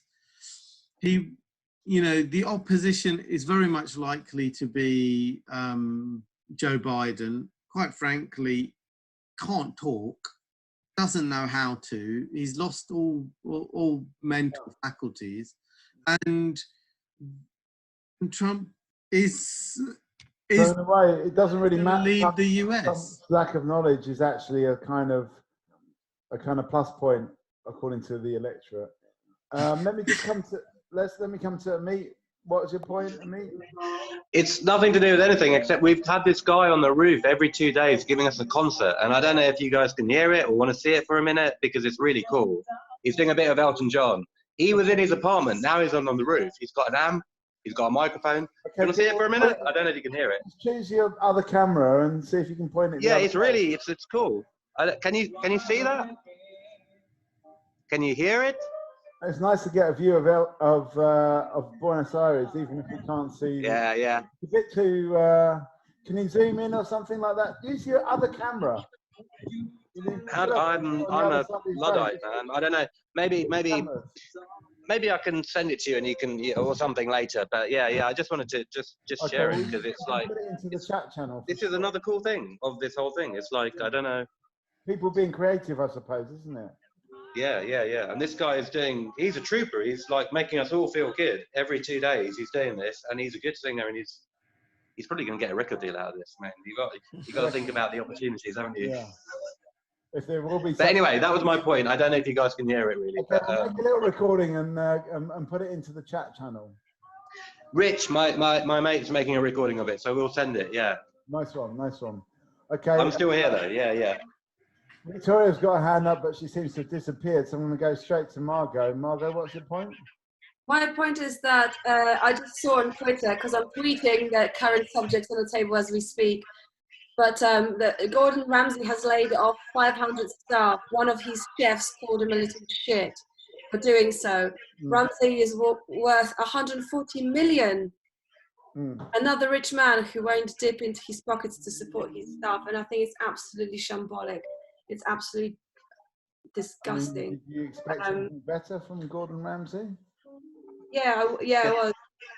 I mean, we were talking about earlier about some people be like profiteering from this, or not even profiteering, but just, you know, looking after themselves. It's simply going well, you know, right now, and that's kind of fine in a way. And my third point is, I feel like we should be in kind of like a slowdown, but we're not in a slowdown. Everybody's like. Okay, so we're not using this moment to kind of chill out. We're doing the opposite. We're kind of running around like in our small cages, trying to make something happen, as we are doing on the People Speak, because we're trying to migrate to this online channel without really properly investigating how to do it. Victoria, are you there? Because all I can see is your kind of patio doors there. So I'm going to guess that's a no. Victoria calling from Latvia there. Anything, Margot, just while you're unmuted, is there anything coming out of the Facebook live channel? Any chats on the chat channel that you want to throw into the conversation? On Facebook, I'm mostly at the moment talking to myself, but okay. well, I'm having a great time, really. Yeah. On the chat, we've got Matt suggesting that that we also got emotionally more distant. Right. Is that a good or a bad thing? I mean, Matt's got his hand up now, so let's just go straight to Matt. Is that a good or a bad thing, Matt? Yeah, thanks. Actually, we got a lot of, we should consider a lot of things, like this virus affect us a lot of way, not only social distance, also health. We got economic, also there is an election in United States. It affects elections and politics, so it affects a lot of situations, so we should think properly. I mean, that's been one of the most amazing things, is how many areas of life this has affected that you wouldn't think of beforehand. But what about your question, though, about emotional distance? Is that a good or a bad thing to have that emotional distance? It depends on the person, but for me it is bad. You know, the person, you expect the emotion, you know, good or bad. You want to be clear, you know. So if you don't have emotion, it is like we are like robots, right? So I think we should show our emotion more, especially these days. Is it possible to do it online when we're so disconnected from each other? Yeah, we are doing right now. It's easy. Yeah. Okay, let me come to Victoria. What's your point? I think emotions it's important to share emotions. It's important to share that people do get anxious and then that they feel fear. However, I think it's also not good to post photos of empty shelves and stuff like that. I think it's important to understand the impact, like what you share. You know. I mean, do you think people are really understanding the impact when they post these things, or this kind of apocalyptic sort of posts? Well, that's the thing. Like, you know, when people share empty shelves, that just creates a new wave of people going to the shops and buying everything completely because they're afraid there's not going to be, you know, they're not going to have anything to buy. So that's the thing. You shouldn't really post empty shelves if you see them, because it's not like that everywhere, and the food isn't the problem. You know, it's just a case of we've got to really think creates waves of panic buyers, because obviously the first wave of panic buyers was when those were the actual people that were just sucking up of big bags of crisps and toilet paper, and then the second wave were people that were seeing that that's happening. They're like, well, I don't really want to buy expensive food or eat something that I don't like for a week. I'll rather go and just buy up, go and still buy more because of what was already happening. So you know, and what I'm saying, like, you know, it's just think twice about what you share, because certain things create an impact. Seems to be munching on something anyway. So you're obviously not panicking about food. Me? Yeah, because you see you're munching. Oh, well, I'm in Argentina. There's no panic over food at the moment. We've got a lovely stocked up fridge. We've got enough food for the time being. So, yeah, that's what I'm saying. I'm a bit dislocated here. Yeah, but I put my hand up because I'm gonna say goodbye for today because I want to catch some of this concert. It's really good, and I think what I wanted to say as the final thought, if I can, is yeah, it's a really difficult time for everybody in many ways, and if there's any moment where we can have some enjoyment in some way in this time, we should take it because it's good for us. And yeah, even if the world's going to shit, if there's something that makes you laugh, something that makes you feel good, I think we should embrace it because we don't know what's around the corner. And yeah, I think it's important. Okay, well, send us a little clip of that concert. Yeah, Rich is filming it. Well, he has been filming a bit of it. I'm going to get on and film a bit of it, and I'll send you guys, or I'll send you a clip. And what, you guys, you're going to be back tomorrow soon? I should be coming back. Yeah. Well, we've got another session on the 1st of April, but you know, depending on how this goes, I mean, I want to add some extra technology to this. I can suddenly hear the concert.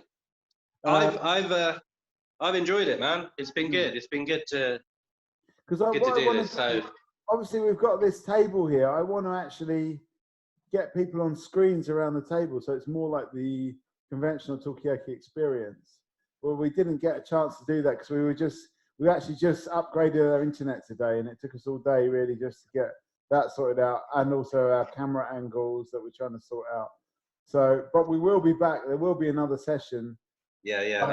And if I can have my face beamed there around one of those seats, I'll volunteer bravely to have my face there. I've just put in the chat, I've just put a link to the next event, which is on Wednesday, 1st of April. No joke. Yeah. But it's going to be a session on mental health and justice and creativity. Yeah, I remember. I was at the first one in London, I think. So I shall, thank you. This has been really good. Lovely to speak to all of you and to see that you're all okay for the moment. And take care, Mikey. Take care, Margot. Take care, everybody else. Speak to you soon. Bye, mate. Enjoy. Ciao. Okay, so insights from Buenos Aires. Akbal, you've got a point? Yeah, just has everybody downloaded the COVID-19 symptoms tracker? No. No. I think that Margot said that she's a bit concerned about it. Yeah.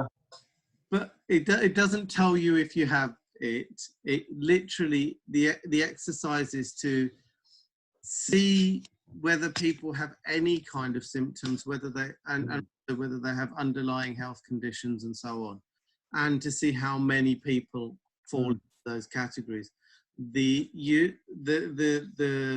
different universities and hospitals are hopefully using that to try and at least plan how things are progressing. So if it asks you to upload your status every day, do you feel ill? Literally, that's all it's asking. Right. Okay. So it's just trying to just keep a handle on what's going on. Yeah. We should all really be on that, shouldn't we? I think if we can get as many people as possible using it, it might provide enough data that they can at least track the spread. I mean, I haven't felt unwell at all, but I have a chronic cough anyway. I cough all the time. Why? For years. I think it's an acid reflux thing.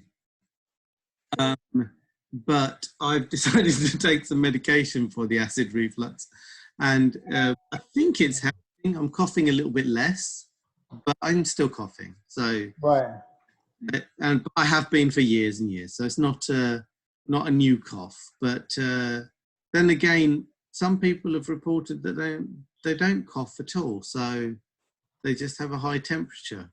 It's a very odd thing, and I've got friends that are self-isolating because they have it, most likely, and others that are self-isolating because they don't want to talk to people. Similar symptoms. Yeah. I've spoken to 2 hospital consultants today that are both self-isolating. But one whose grandmother passed away last Saturday. Really? This condition. Right. And the other one may just have a bit of a cold or flu or something. Well, that's the thing. It's kind of really hard to tell, isn't it? Exactly. So yeah. he's not fully sure. He's an orthopedic surgeon, and he feels reasonably well. But it's just one of these things that you know, you just have to. You know, I think it's useful to provide as much data as possible. And to be frank, you know, I think at this time, if we had Chinese style apps and lots of testing, it might not be a bad thing because we can always delete them at the end of this process. Authoritarianism at this moment could be quite a good thing to happen. Yeah. So, Margot, what was your point? My point was that, do you think it's ever possible, like, is it currently possible to ever talk about anything else than coronavirus? Probably not. Because, because, like, I think, because what I'm kind of also noticing is that people trying to, you know, alleviate the issues of the anxiety and that kind of stuff, and they're trying to be, like, productive, trying to, like, you know, do stuff, or plan or work from home and plan, just kind of carrying on as if there's just like a little hiatus. But of course, everything that we're doing now, or everything that we've done in the past, it will have to be so completely overhauled and done differently. There is just like the depth and the breadth of it is just like, it scares me. But I think like for the working from home people, I don't know if people are trying to carry on as normal, or what do you do when you work from home? What are you doing? What am I doing? I'm trying not to be obstructive and plan things as I would for work, but my issue is that, and you kind of have to start somewhere, have to be doing something, because otherwise we will be sitting at home just like rocking because we'll be so scared. But I just haven't found a way of how to move on positively forward, how to redesign how I think about my current job and the work. You know, like, I just don't know how to do it. I can basically, because I think like if I continue replicating how I've done things, that's one way of doing it. But the world is going to be so different in a couple of months' time. Okay, so we don't really know what to expect. Let's bring George in on this one, because George, you've hardly said anything, which is unlike you, but what are you saying? Oops, hang on. George, I can't hear a word you're saying, so Sorry, there we go. I got this. I've got the world's most dumb design of headphones with a mute switch on it. Yeah, I mean, normally I'm not saying anything because I actually haven't got any beer in the house whatsoever. Oh, really? And normally my Talkaoke contributions are beer powered. Sorry, if you were here, Rick's not drinking tonight, so you can have all of Rick's beers. Well, thank you for the thought. I mean, what can I tell you? So here I am, a computer nerd of the working from home angle. Well, I mean, it's probably old hat to everyone here, but it's for the last few years I've worked at this like small startup place, which has been its own little story. And you know, I worked from home for 6 months, and it damn near drove me nuts because I'd never done it before. And they hadn't dealt with the new starter working from home.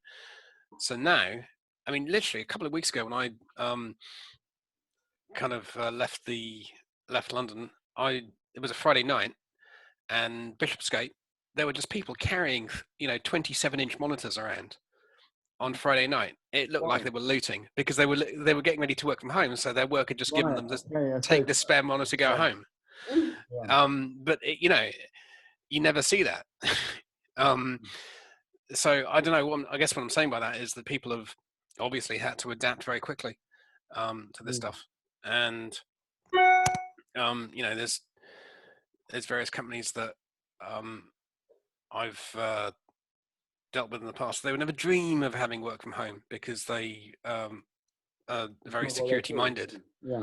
And now they've got no option, right? So their hand has been forced. So I think, you know, this is going to make things a little more accessible, if that's the right word. So there's always a silver lining. Pretty big cloud, but there's always a silver lining. Okay. Well, I mean, no one's going to argue about the size of the cloud there, George, but Victoria, what was your point? One of the points I wanted to make was in regards to what Margaret said about how people kind of cope with this by trying to carry on with their normal activities and trying to keep themselves busy, even working from home. And one of the things I find is quite common is that humor seems to be quite a good way to cope with this, because like all the memes and everything, I feel like, definitely more humor, more jokes, more memes, I think is good to do right now. Or some people go into Have you seen any good ones? Oh, I've seen so many good memes. I keep collecting them on my phone. Just hit us with one or send us one in the chat. I'll do it in a sec. Just a sec. So yeah, and but also I feel like I will send in a second. I've got a good one. I guess the question is, how much will some of the jobs will be able to adapt to the world post Corona, you know, or should people start thinking like, or like how long is it going to take to, I mean, I wonder basically how long will it take for the things that, for example, like, you know, some people do certain jobs, but like how long this is going to take for them to get back to that, doing the same thing, and will they be able to? So an example of that maybe would be people that, I guess I keep thinking about the video world because that's what I do, like video production. And for example, people like clients now are less, they keep holding the projects. They are not even sure. They don't, even the projects are ready, they don't really release them at the moment because they're not sure if they're going to be relevant. And for example, the budgets for ads are more suspended because they're not sure what the outcomes of the ads. Know what's going to happen, basically. Yeah, they're not sure what they're going to get from advertising any of the products, and so that means obviously, that means obviously less work for like video people or film, TV, and that kind of thing. So I'm just kind of, I'm curious whether, does that mean like changing your, like, you know, trying to learn new skills, or and what will those new skills? What will those new skills actually be? Yeah, or like realistically, how long is it going to take, you know, to adapt or for things to get back to normal? I mean, I'm not really saying anything crazy interesting, but nothing new. But... Looks like we've got a new participant here with Ilza. Welcome to the chat. What are we talking about? We're kind of talking about this kind of brave new world of what the world looks like. Will it go back to normal, or will it actually just be completely irreparably or change in fact for the better, because we'll be more considerate of other people, more global, more. Will it actually just be? Who was that? No, sorry, that was me doing playback by mistake. Sorry about that. That was me then, wasn't it? Yeah. Yeah, that was you hearing yourself. Yeah. Yeah. Okay, so where do we want to go? Victoria, you've got another point.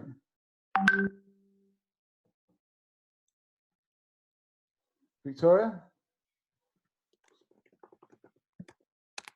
Sorry, I still have a hand from the previous point, but I just mentioned, what did I say? About the humor and also the question of realistically, like, would you ask yourself, do I need to they don't need to learn new skills right now. This is the time to do that. Yeah. Yeah. Matt's got a point over here. What's your point, Matt? Matt? Heard about, yeah, can you hear me? Yeah.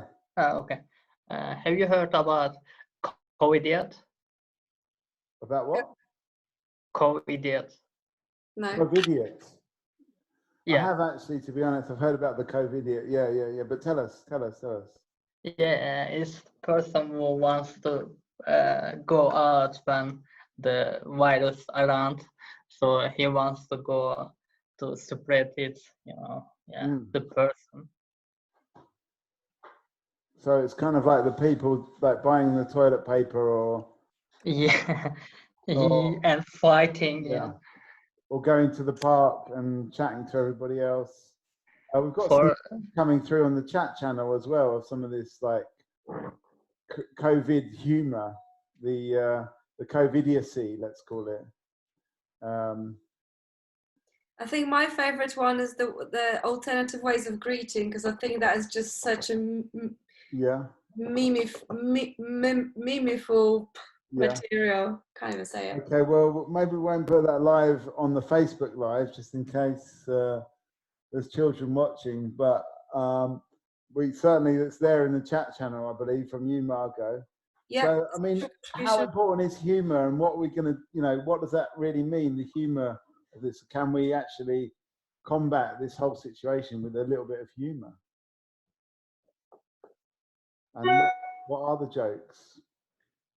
I think it just depends. I think, I think everybody's trying to cope with it, and WhatsApp is just such a, such an accomplice in like spreading, the kind of this meme virus. Like every 2 seconds, I've got a video or a meme or something from someone, and I find them unbearable on the non-pandemic days. But now it's just like, and you're overloaded with memes in a way. Yeah, but now it feels like you can't really say no to people, because you need to be sensitive to people coping differently. So you have to accept their memes. Yeah, but I just. Okay, are we getting overloaded with memes then?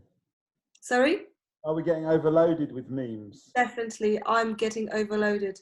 Apart from the ones that, Apart from the funny ones. What about has the meme quality gone down? These are some of the questions, some of the crucial questions we're talking about here. And whoever's got their notifications on, please turn it off, because I keep thinking I've got mail, and sadly it's not the case. Victoria, you've got a point. Yeah, I just wanted to say, well, I've sent a couple of memes in the chat. Yeah, you sent some memes. I guess I'm not really usually crazy about memes, so for me, I just super enjoy them. I think it's so much fun, and so much truth in it as well. So yeah, I think just chill be chill about it, and there's a funny meme, why not enjoy it? I just want to say to point people to the chat channel here, because I've been watching the memes and they're quite funny actually. Can you see them? Yeah, I'm just looking at it now. Yeah. Oh, okay. And also I want to say that I think I'm gonna get going, because it's like already 11th year, so.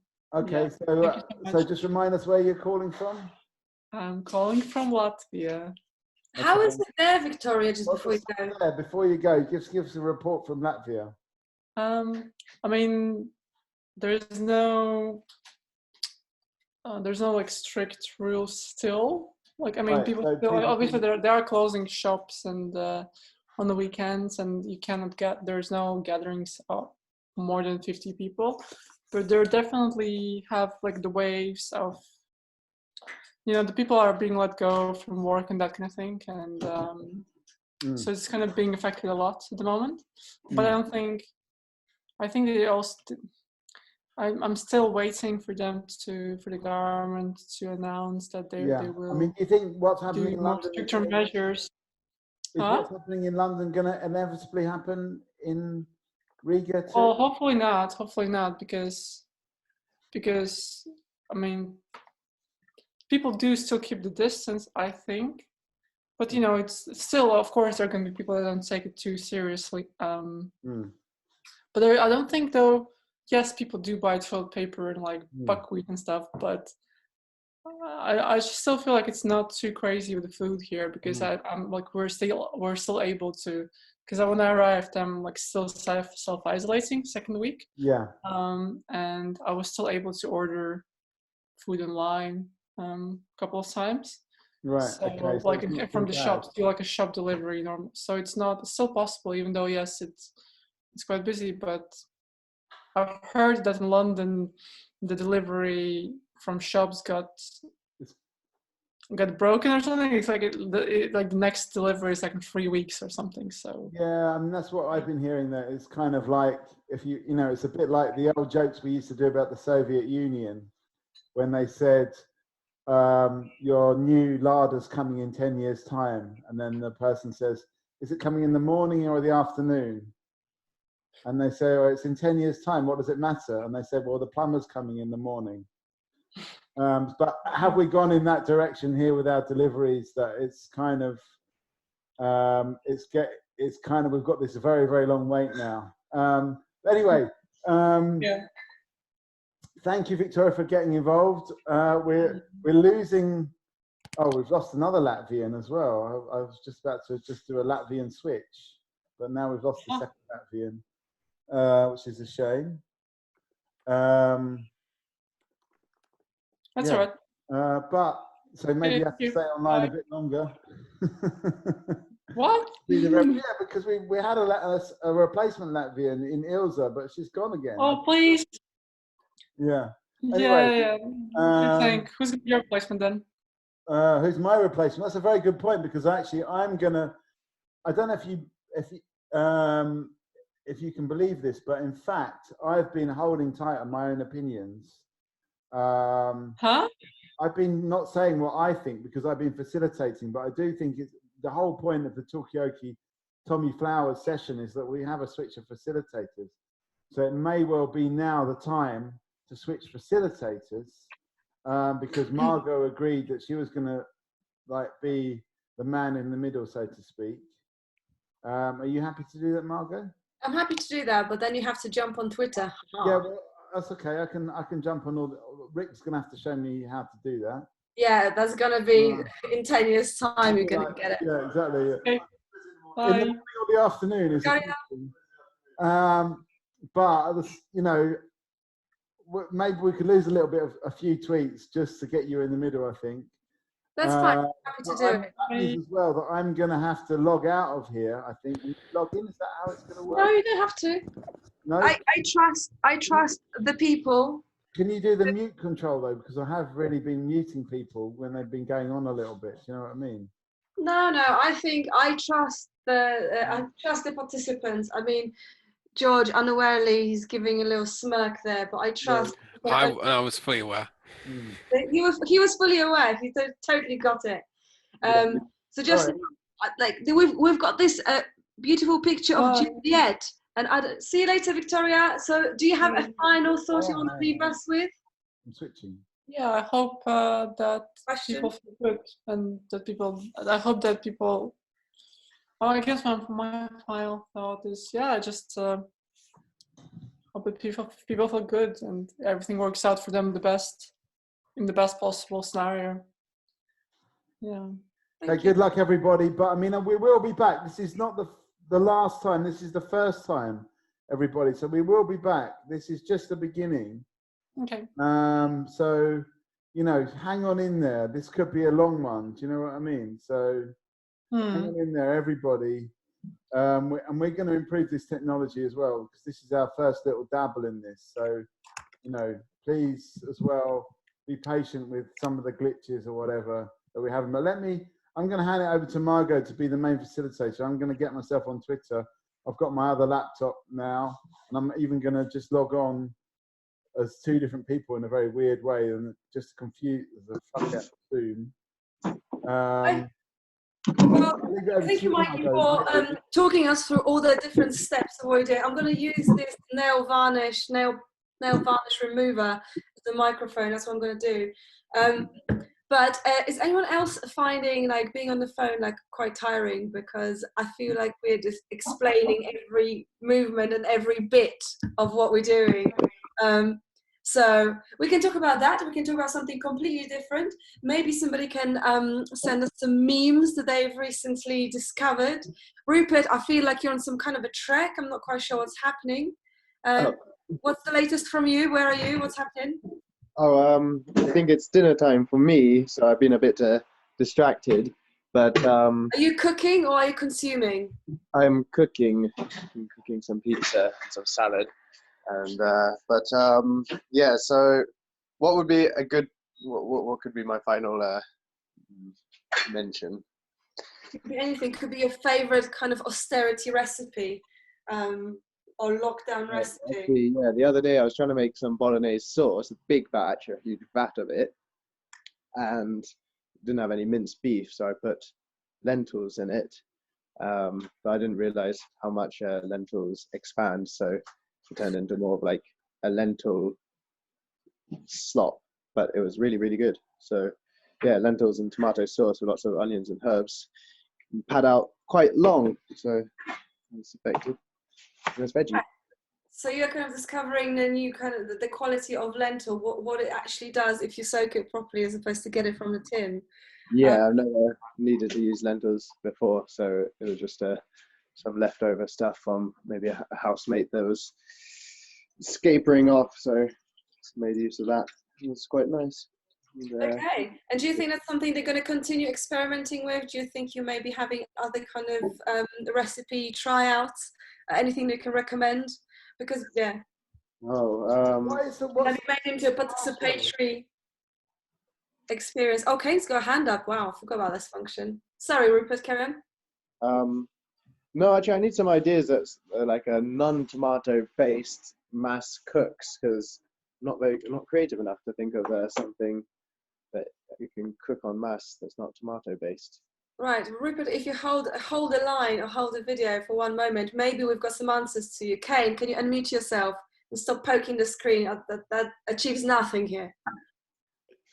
Yeah, I was going to say, I think we've been eating quite well, haven't we, Margot, in this time of lockdown? Sorry. Yeah, I think I'm eating better than I've ever eaten in a long time, actually. Anybody has a shared experience of that? Are you eating better or worse in lockdown? But Kane, do you have any non-tomato based recipe ideas for Rupert? Oh, Rupert, do you eat meat or not? I am an omnivore. Yeah. I eat everything. So he eats meat, but other stuff as well as meat.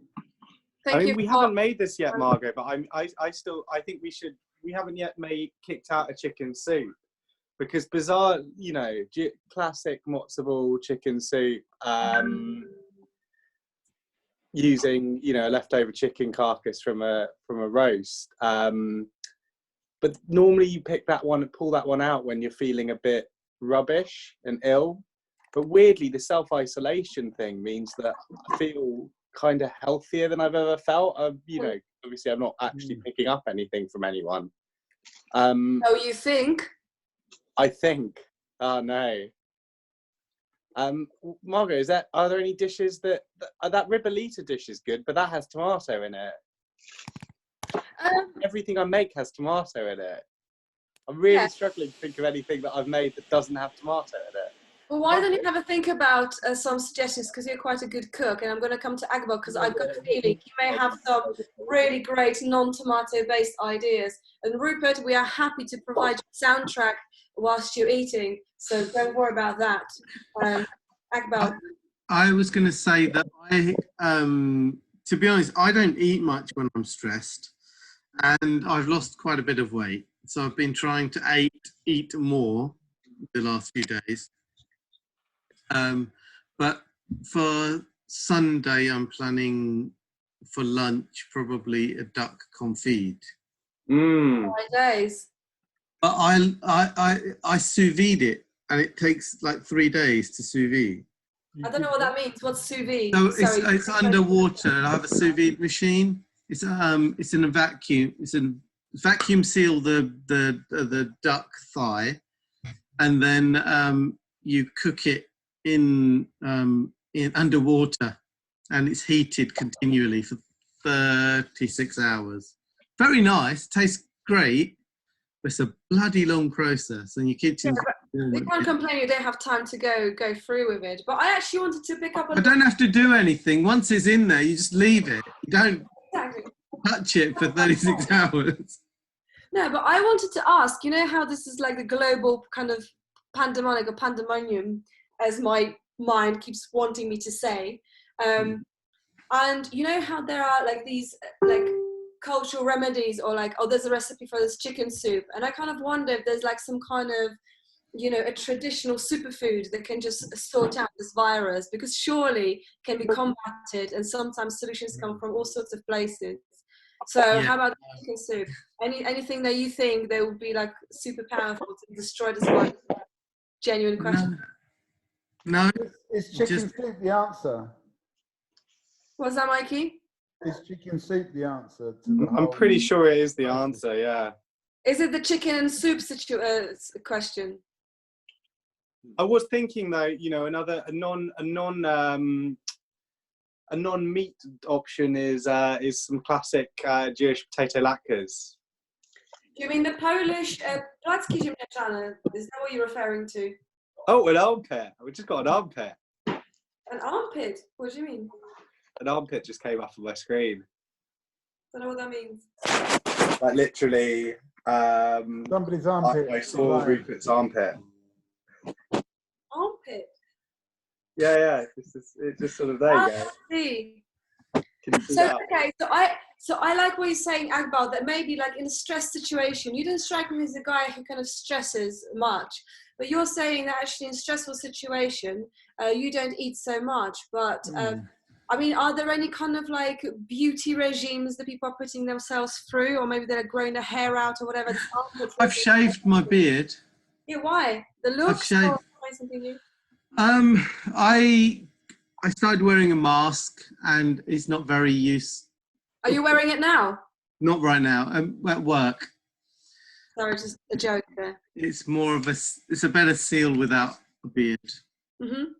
But I haven't been to work since Saturday, and I'm not sure when I'm going back. Probably 2 or 3 weeks' time.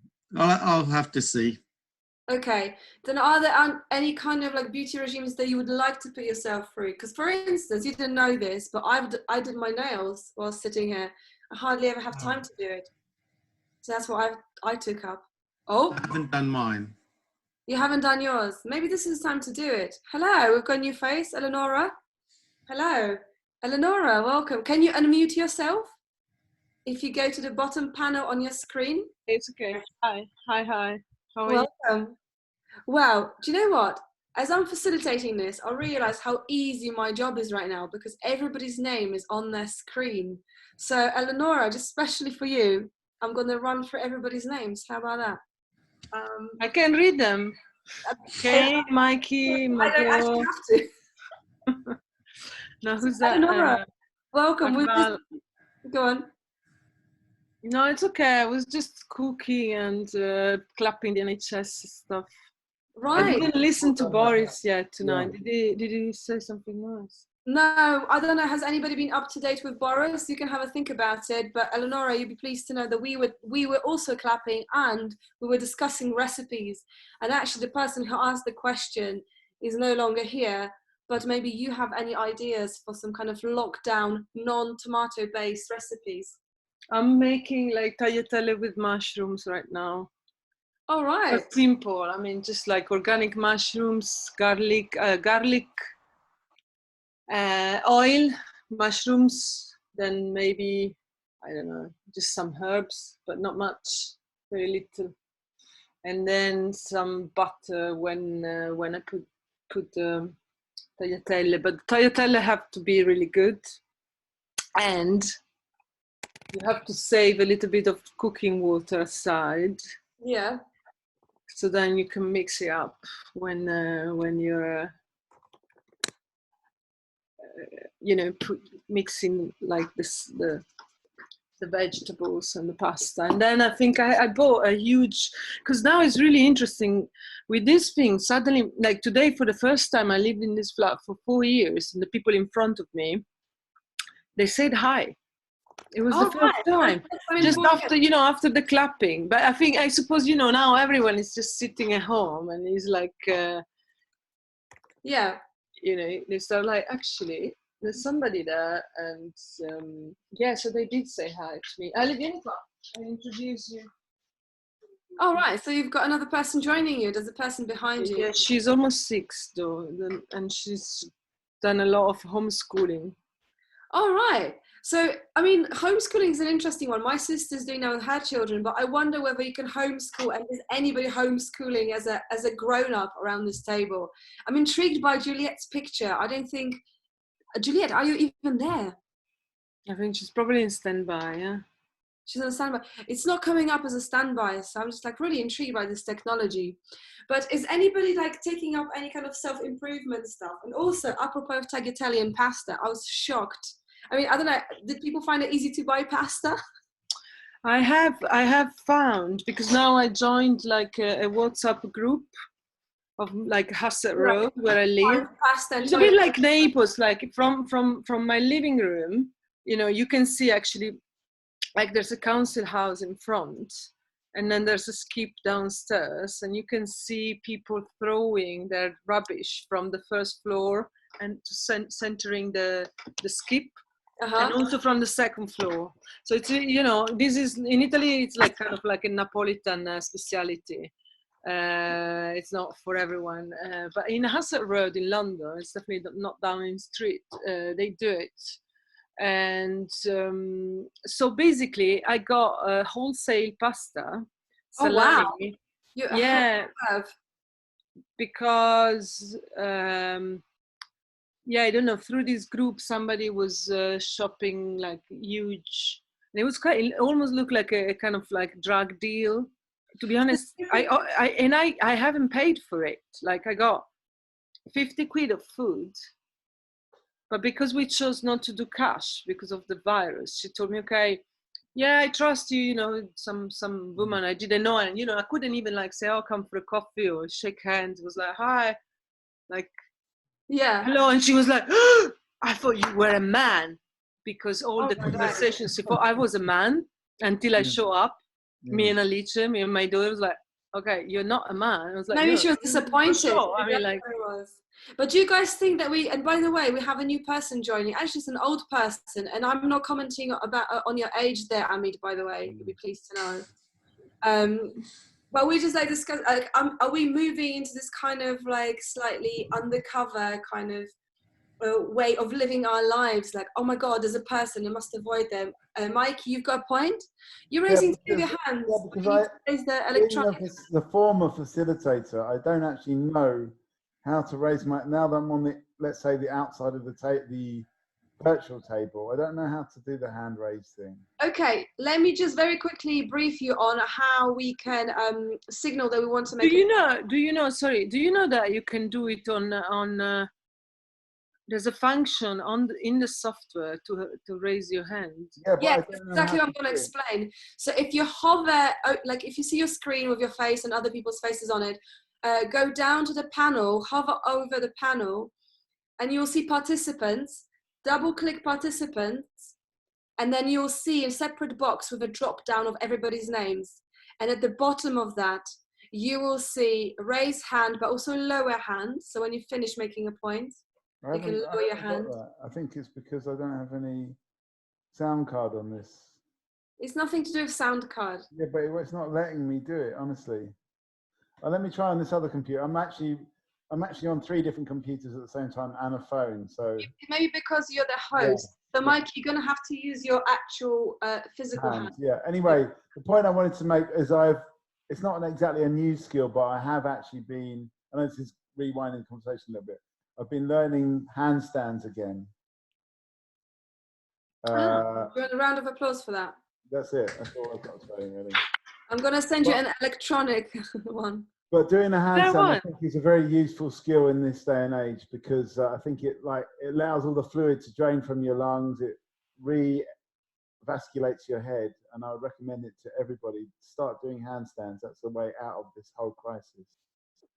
All right, so take up the handstands. Does anybody else kind of practice any sort of stretches or like movement of lymph to aid? I'm stuck. My Eleanor? back is fucked because I've been teaching online instead of going to the university. But then obviously you walk from the kitchen to my house is as big as a square meter more or less. So then I have back pain, so I can't really do much. Mm-hmm. But I've done a Kundalini, an hour and a half of Kundalini yesterday with an old friend from Bologna who's a teacher, and she's doing Wednesday evenings, interconnected. Send us a link in the chat if you know where the chat is. Do you know where the chat is? Yeah, I know where the chat is. I don't know if it's open just to friends or like it's semi-public, because but I'll ask if I can share more people from London. She's gonna get like massive, like 30,000 people's class. I don't know, what did I learn? I learned to burn my food. Whilst you're getting your thing, Eleonora, so Akbar, I can see you've got your electronic hand up, please. Okay, I'm gonna need to go now. It's been really great. I think this has worked better than I expected. So, oh, thanks for this really awkward thumbs up. Yeah. And hopefully give us that positive feedback. Just sound and look a bit more convinced about it. No, it's been great. It's been much, it's Talkaoke can be a bit disjointed in real life anyway. What are you saying? I don't think this has been really massively different. And I was quite apprehensive about how this was going to work. So apart from Margot's arms have suddenly disappeared, which is a bit... I'm loving it. Oh gosh, it's been pretty good. What's this? It's a Lego crab. Oh, fantastic! Okay, so Eleonora, you met the entire team, but thank you so much, Akbar. And do you have a final thought that you want to, or maybe bounce a question to us, because we've been banging about coronavirus since all this time. Maybe really have any questions, but I think stay safe, stay isolated. And what about like a magic dish? Because obviously we've got the Jewish chicken soup, but I mean, from your perspective, well, my mum makes a chicken soup as well. So right. You're Polish? No, she's Indian. Well, do you know what? Check, because the chicken soup is a very Polish thing. Well, maybe it's a very... I know where your Poles got that from a Polish lady. It's great. Everybody loves it. It tastes great. It's not like a regular chicken soup. It's a bit kind of... It's chicken, and it's got all sorts of Indian herbs and stuff in it, but it tastes great. All right, well, listen, maybe next time we can share the recipe. We'd love to find out a little bit more about your Polish mum's cookbook. But anyway, thanks a lot. Akbar, have a lovely evening. Thanks so much. Take care. You too, guys. See you later. Bye. Thank you very much. Okay, so thank you, Akbar. So in the meantime, we've got another person connecting. It's Frankie Tang. Hello, Frankie. Where's Frankie Tang? I can't see Frankie Tang. I've got Frankie Tang here. I think it's a really great name. That's number one. And Mikey's on 2 windows. That is just unbelievable. But anyway, so guys, I can recap very quickly what we've been talking about, because as it happens, it is a new format. And yes, it is a little bit clunky, and technical difficulties is something that we can provide, no problem. But what you're providing is the content and the conversation. We have been through all sorts of subjects related to coronavirus, because I guess there's no escaping from it. Someone suggested that maybe we should be a bit more like America, just get back to business as usual, stop moaning maybe a bit. And also, is coronavirus maybe is going to maybe result with more babies being born, or maybe more divorces from self-isolation? Who knows? I don't know. More new couple, because now suddenly, Boris has told everyone to move in together or not meet up for so he's for months. So now there's people like thinking, they've like seen each other for 3 times, and they're like, shall we move together? Oh, really? Yeah. Yeah, that's happening. I've been following the news, but yeah, that's a positive development for sure. Okay. So is this like a new way of nature's telling us how to couple better? Because obviously people form relationships and have done and failed miserably. I don't know if anybody in this group has any views on relationships at all. But yeah, maybe this is like a natural selection of who should go. Well, I mean, we can link it to the culinary thing as well, because I like to say, if at first you don't succeed, fry again. Can anybody do the sound effect of a tumbleweed? Because I've done it so many times now. Okay, well, we need to There's get got a our reaction. the sound effects are coming, by the way, as well. They're coming. They're coming through. Okay, so anybody, Amit, you're like kind of like smiling, and I just want to find out what's behind your Mona Lisa smile. Are there any people that you'd like to be self-isolated with? Or, I mean, actually, it's a question to everybody. If you had a choice, who would you be self-isolating with? All of you here in this. Mikey, that's a question for everybody. That doesn't mean a question to Mikey only. No, but... Go, Eleonora, go ahead. Oh no, Amit, if you're talking, then fair enough, but we can't hear you because you're muted. So sort it out. Now you can hear me. Can you? Now we talk. Can you hear me? Yeah, go on. No, you were talking about relationships. I was saying a relationship is a nice place to go for a holiday, but I wouldn't want to live there. Interesting. Relationships are like holidays. Okay. So, I don't know. I've never managed to. I'm not in a relationship now, so obviously none of them were successful. So maybe this is the nature's way of maybe steering you towards some kind of. Are you self-isolating with any interesting? No, I'm here in Argentina with like one of my best friends, Rich, who we're both of the same gender, I think. So we might have to get a bit experimental. I don't know. Yeah. Maybe you can see Rich in a slightly different light, and who knows? Thank you for sharing. I'm seeing Rich in a slightly different light every day. Yeah. Has he become part of the furniture? That's a callback to we are two sides of the same coin, very much now. Whatever the phrase is. Yeah. Okay. Oh, Kane's got. Loving the time of Corona, right? Somebody must have said that already. I'm sure. Yeah. Oh, look, we've got a new face down here, down at the bottom. Yeah, but don't worry, Mikey. I'm on it because you can just chill. I'm going to come to Kane. Kane, do you have any views about who you'd rather be self-isolating with?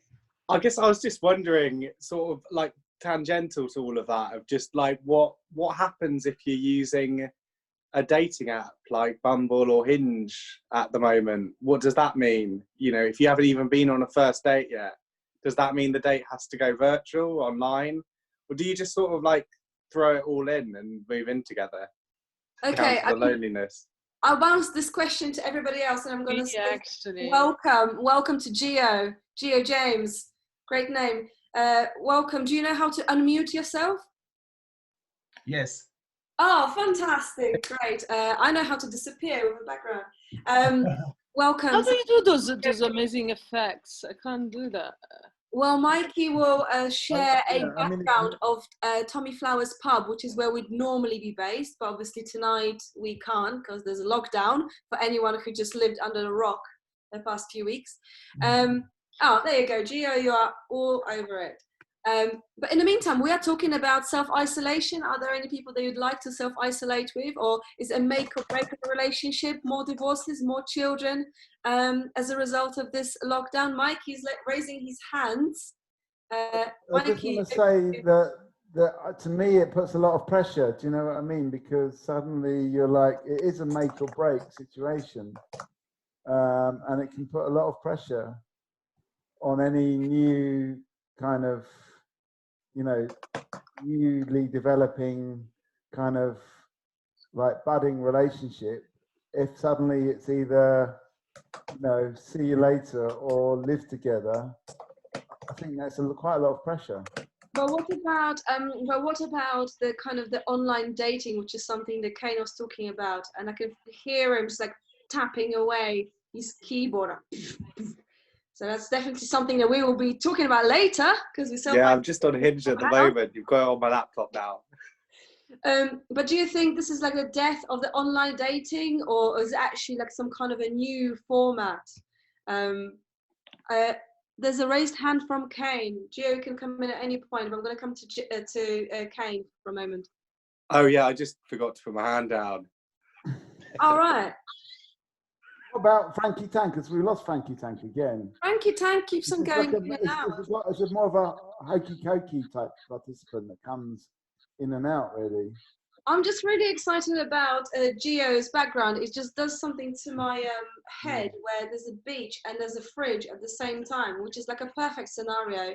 So Gio, I think the question on everybody's lips is, what's in your fridge? No, it's quite empty at the moment, as a matter of fact, yes. But the funny thing, because I put a lot of things on the coronavirus, the government here in France, they gave us some posters that you can stick on fridges, just saying how to prevent coronavirus to spread. And as my flatmate was not really clean, I kind of put them all around the house.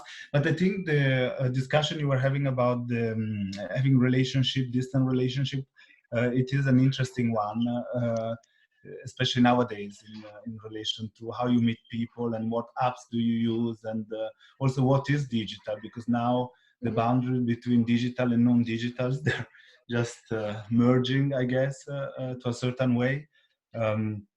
But do you think your relationship is, your relationships, be it with flatmates or whatever, flatmates that you consider completely filthy and dirty, and you're sending them passive-aggressive messages, which is fair enough. Yeah, but how long do you think that relationship will last? Oh, not very long, but luckily he left for the moment, so that's... Okay, we were saying earlier, there was a conversation on the table earlier about, memes and kind of good sense of humor as a way of coping with this whole kind of situation. I mean, are governments putting out enough funny memes about it all, or is it all just like factual stuff, and what's more useful? Any views on that? Yeah, I think like mental health is definitely very important to cope with any type of crisis. I was just reading an article yesterday, and it was a synthesis review on articles about the impact that confination has on human beings. So they were looking at a previous example of when and where people had to be confined at home for a determinate period of time. And it was clear that the impact on the mental health it was there. So for instance, people after 10 days of confinement, meaning not being able to go out, after 10 days they started having fear of anxiety, for instance, some feel of depression as well. And those negative effects carried on way after, apparently, the confination period. So let's say the confination period finishes after 10 days, maybe still after a month or a few months, people would be feeling afraid of using public transports, for instance, or having physical contact with the strangers. So it was a kind of an interesting read. And has the research kind of revealed like what is the good way or good coping mechanism with this whole situation? Did they mention anything about that? Yeah, I think it was addressed mainly at government and authorities. So it was saying that two things basically. The most important thing is to inform, to keep people informed of what's going on and the duration of also the confinement. So then people also kind of know and they don't live too much in a bubble. And try not to use and not to leave the people confined for too long. But then there were no concrete measures there, I guess, like concrete activities or projects. Yeah. I know you guys are. What I'm noticing here is like some people, in order to cope with the depth of this conversation, they've started changing the background. And in fact, some of them have just became their backgrounds. Yeah, I mean, there's a little bit of merging going on here, isn't there? Yeah. Are you emerging, or are you an emerging artist? Is that what's happening here? Appears to be. There's a few emerging artists on the table. Yeah, definitely. I'm definitely emerging. So guys, basically the way this works, I don't know if you're familiar with Talkaoke format, everyone, but I will just say that this conversation can go in any way we want to. We have been talking about lots of different things, internet the death or maybe rebirth of online dating, cohabiting preferences? Is it okay to eat your flatmate if your fridge is empty and you've got not much in it? And we had a singing man in Argentina, which Amit was listening to earlier, and yoga classes as well, that Eleonora was partaking. And Kane's recipe for all the viruses of the world is a chicken soup, which apparently is Jewish, but I know it's actually a Polish recipe. Well, so we can take it in any direction we want to. I mean, talking about pandemic, it seems that the chicken soup is pandemic because it seems to be existing in all cultures. I just thought it was a Jewish thing. Every time I get sick, my mum tries to drive up to London and give me a vegetable soup, which we all know is actually a chicken soup with a couple of carrots sliced into it. But what my point, I was going on to the online dating thing, I think that to me, it just goes to show the paucity of the online world because it's not working for me, not that I've ever tried it, to be honest, but the whole point of dating. Hold on, Mikey. In the real world. You've never tried it? I've never it's not tried working. online dating, no. But it's not working for you? It's not working for me. Just the online is here, dating is here. It's just like the other side. Yeah. I mean, it can work. It can work. Have you tried it? Yeah, I've tried it. I've had relationships through online dating. 2-year relationship. No longer in it, so I don't know if that ultimately is a success or not. But yeah, give it a bash, Mikey. I mean, not that you can get out at the moment, really. But yeah, this is the wrong time, mate. I don't know how it's going to. We're going to have some kind of massive investment in some kind of virtual reality kind of tactile technology so that we can all kind of get into our full body sex suits and but doesn't that already exist? I mean, I don't know who's an expert. I don't know. It's not something that's ever needed. I've never ever needed to think about until this point. But now all of a sudden, does it still exist, Mark? Does it exist, Margot? I don't know. I mean, I'll be completely honest with you. I don't have that knowledge. Plus, as a facilitator in so-called middle, although technically I'm on in top row somehow, I am not allowed to have views. And we've got George in the room. So George, I'm going to hit you with a question. Are the full body sex suits, are they going to be the new future? Well, if things carry on the way they are, they're going to be the only option. So we were talking about online dating. Is it like the rebirth and a new direction, or is it the death of it? I mean, is it possible to have a relationship without actually physically seeing somebody? Mike, you've got your hand up. I feel like this is I only know this because we have been embedded in, what's this from George? This is a dating app that they're now called. Yeah. It's now a thing. Right? So these people are having to adapt and so, I mean, this would be laughable. This is Christopher Morris. Christopher Morris is out of the job, as is The Onion, because reality has eclipsed, any satirist worth their salt.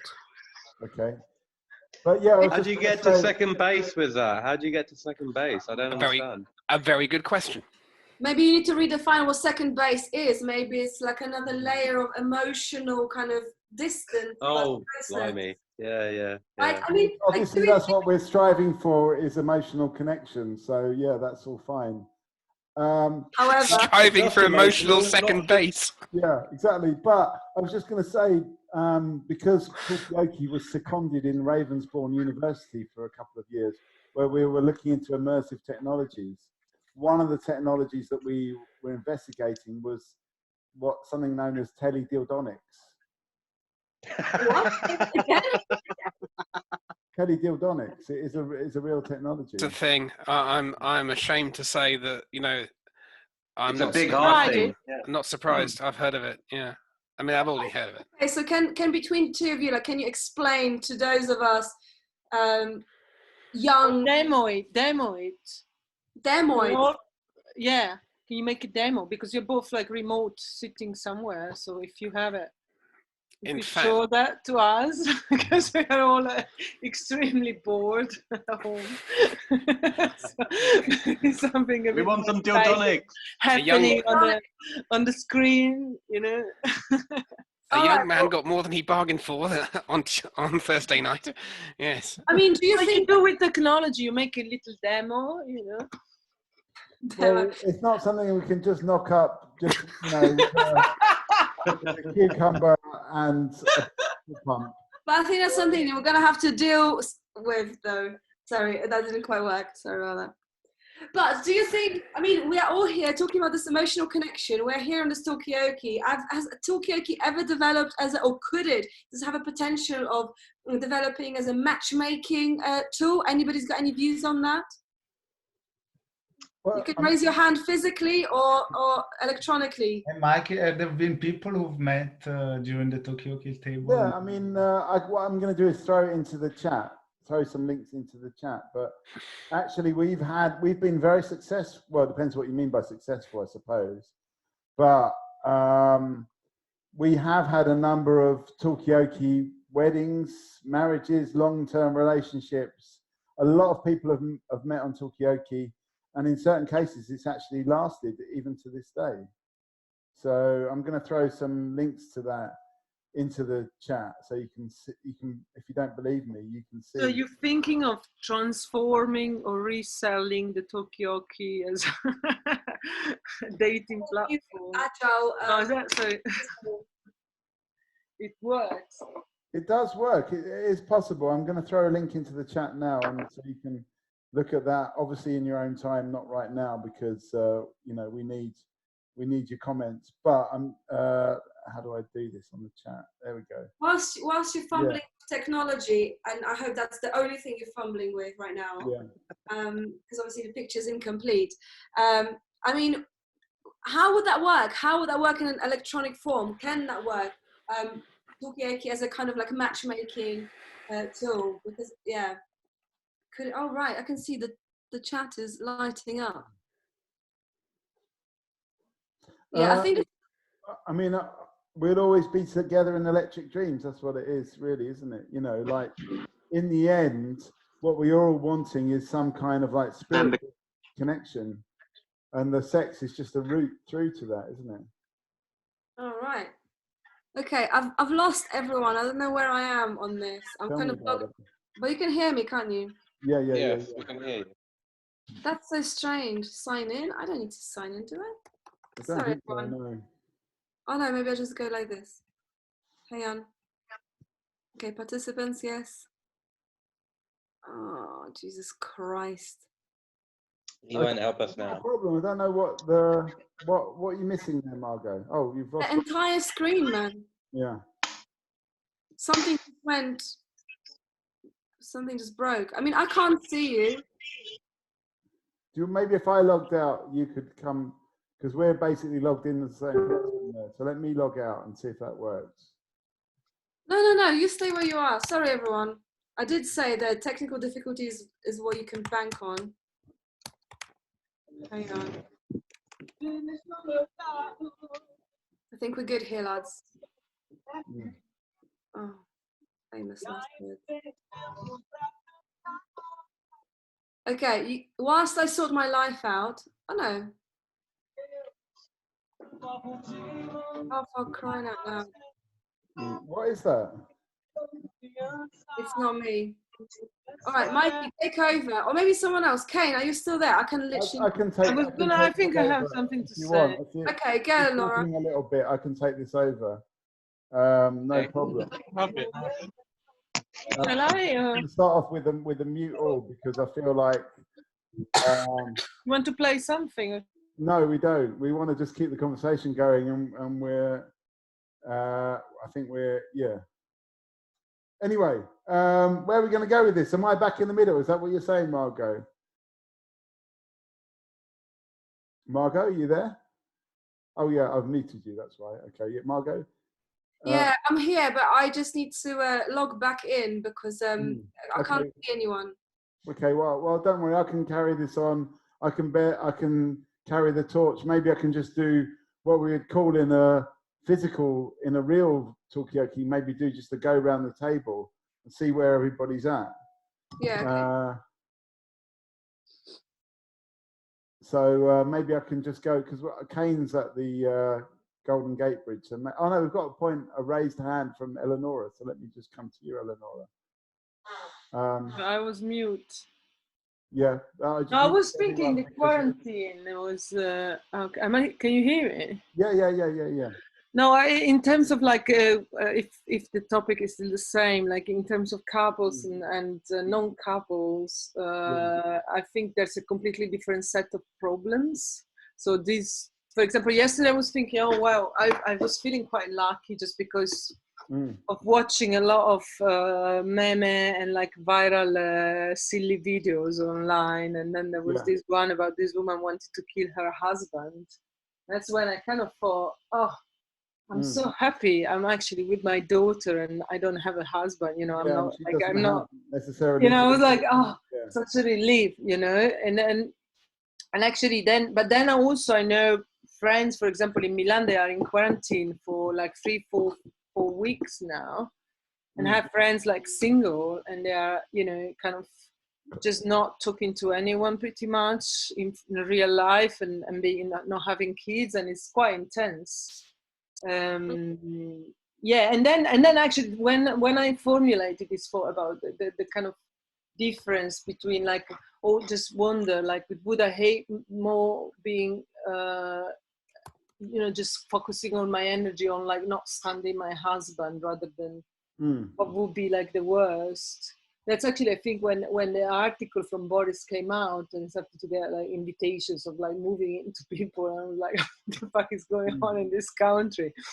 And then you're like, okay, there's this madness, you know, on the news of like the fucking prime minister telling people to either break up or move in together, and then like people freaking out and just asking others. I mean, I guess they hardly know. Yeah, it's been helpful for live him, in their house, or their kind of. So I just like it. I'm balancing. And then the other thought I had was like, what if like all of a sudden, like we are planning up, like we stop piling up food, and then we get into this mood of like being at home, and then like tomorrow we get like at 5 p.m. Boris or, you know, like whatever, this God himself comes, because I heard the Pope is in like straight conversation with God in Italy, and they are like asking to stop the pandemic and everything. So maybe like, what if like in 6 hours we're told, okay, that's all gone, like just go out, go back to work, go to school. And I feel like maybe we're gonna say, hang on a minute, no, like, no, I'm not ready, like give me 2 weeks, I have to finish my quarantine. Like what do you, I've got all this food, all these films, I was cleaning my house, setting up, I'm changing, you know, I don't want to go back to reality, like where the people would like reject or don't, just say I don't want to go there again now. Okay, will there be a little bit of a reluctance to actually go back after this? You know, will we be ready to go back? Margot, what's your point? Yeah, basically I can see everyone again, and also I liked what you said, Eleonora, and I will also go and get a beer. But you know, what if we really enjoy it too much, or just enjoy it, you know, and we just don't, we're never ready to go back to things as they were. And I think maybe it's something really good to gain from that, because, you know, I mean, would anybody want to like go back to things as they were, or are you hoping for some kind of a change? Because I'm hoping for some fucking change. You know what I mean? Okay, so you don't want to just go straight back into the normality, the old normality. No, I think this is our chance. We need to seize this opportunity, even if it is for like, you know, experiment with online dating or something, whatever. Right. What are they called? Dildo suits, Teledildonics, yeah. Oh yeah. Okay, Kane, what's your point? Oh wait, have I got my hand up still? Oh no, sorry, no, it was a me. Well, I was just wondering, kind of slightly leading on from what people have been talking about just now. What if anyone's learned any new actual practical skills during this isolation Corona crisis. Because today we're really lucky. We got this beautiful apartment in Buenos Aires, but there's a communal laundry, and I'm not going to use a communal laundry. So I've did my first ever hand wash today, and I'm quite proud of that. So I've learned how to hand wash clothes. Right. Anyone else learn anything useful? Okay, well, I don't know if you were there. I mean, I can sort of recall myself without it being a point from the middle. Handstands. Oh yes. Yes. Anybody else learn any new skills? Has it been beneficial? Maybe now's the time. Gio or Giacomo, if I can call you that, if that's all right. Have you learned any new skills in this experience? No skills, not really. Maybe more the impact that it was not foreseen at the beginning. Like, for instance, I would have never imagined that my body would lose strength so fast. For instance, I've been stuck here in the house. It's been just 1 week. And the other day, I just went down to throw the garbage, and I'm on the 6th floor with no elevator, kind of old style Parisian flat. And so I usually then run up the stairs with no problem whatsoever. But this time I was really struggling, and I guess maybe because my body was not moving for 1 week. So this was really got me unprepared, let's say. So in a way, you're not gaining skills, you're losing skills, like the skill of walking up the stairs or running up the stairs. Okay, I'm going to go around the table on this one. Anyone else got any new skill or lost or gained skills in these last few days or weeks? Kane, let me bring you in now. Resilience. Oh, was it you've gained it or lost it? I gained it. Yeah. Yeah, I think so. Like I'm just staying. Yeah. So you're getting more resilient. Okay, George, have you? Psychological resilience, though, Yeah. and not physical. Yeah. Okay, so psychological resilience, but not physical resilience. Have I learned anything? Nothing new, I don't think. I've learned that, in fact, the only thing I learned that 2 days last week working from home can feel like 3 months. But So your sense of time has changed, and if, as Akbar was saying, this is gonna last until 2022. Are you happy to stay at home for the next 2 years? Kind of time plan? Well, yeah, this is not what I had planned. Okay. So, maybe planning could be a new skill that you may have learned or didn't. well, no, shit. Yeah, I mean, you know, the good thing is that it's effectively, obviously, a global pause button, reset, reboot, whatever you want to call it. On a global level, on a personal level, it forces you to put some distance between, you know, work and the kind of your day-to-day grind. And if you're able, a bit of reflectivity, then. Maybe. Exactly. Yeah. Absolutely. Okay.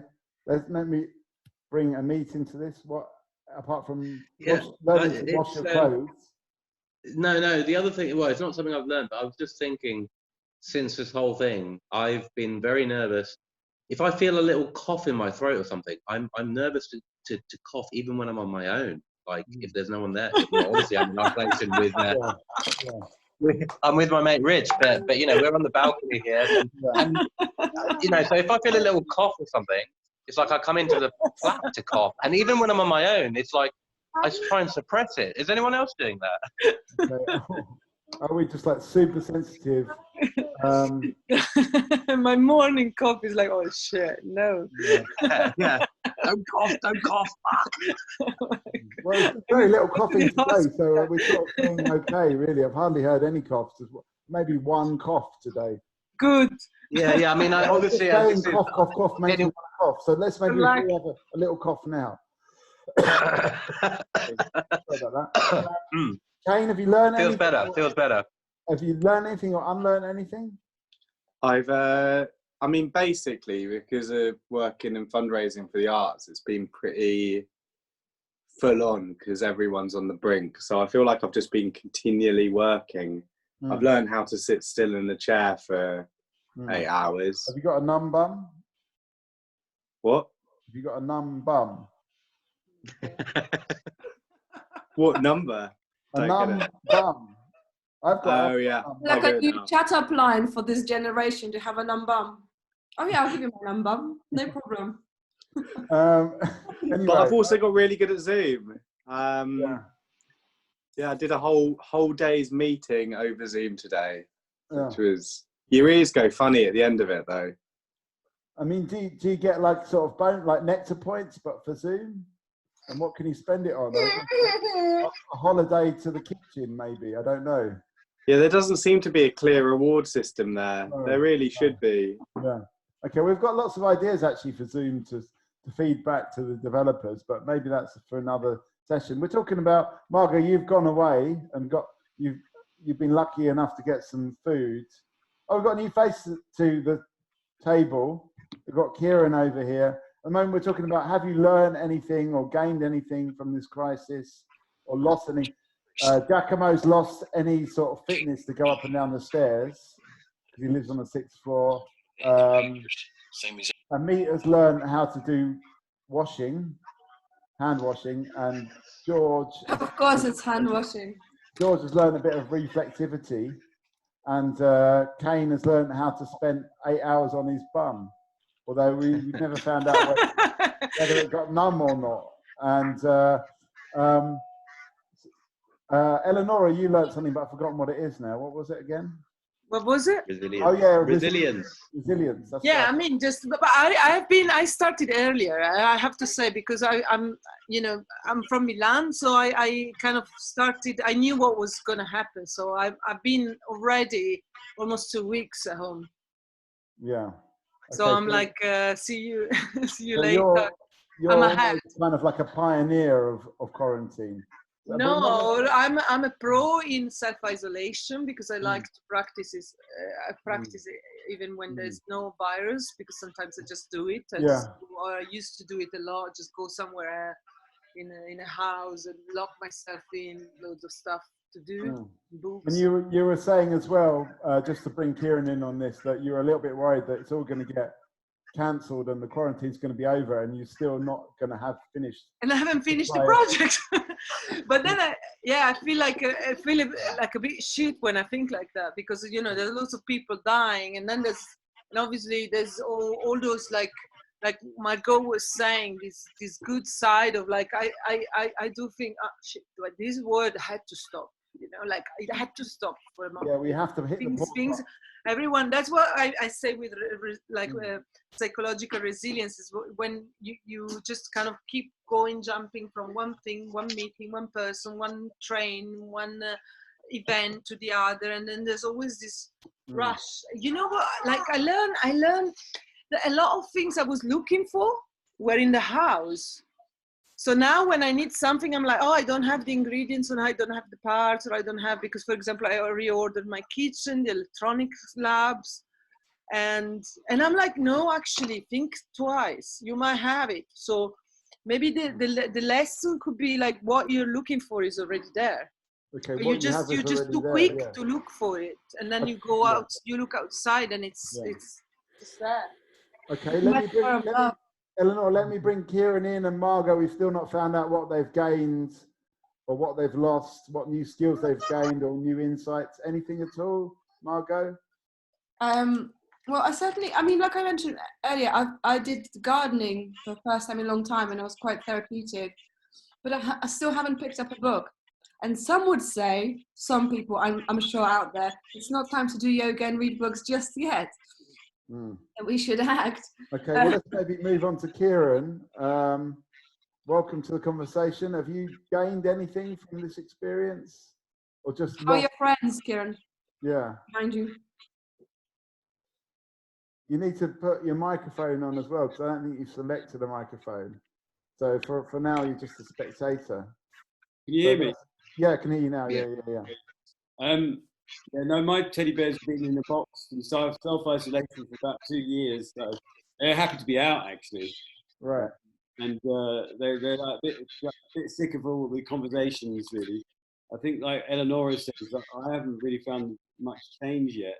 I mean, she wasn't saying that, but at the moment it's like the phone rings or you ring this person or you're on one of these Zoom chats, partly because I know Mikey, and suddenly on all these Zoom groups. Well, thanks to you and Mikey, Margot. Yeah, anyway, there you go. But lots of distractions still. I'm hoping to get on with some artistic projects as well and use the time. Yeah.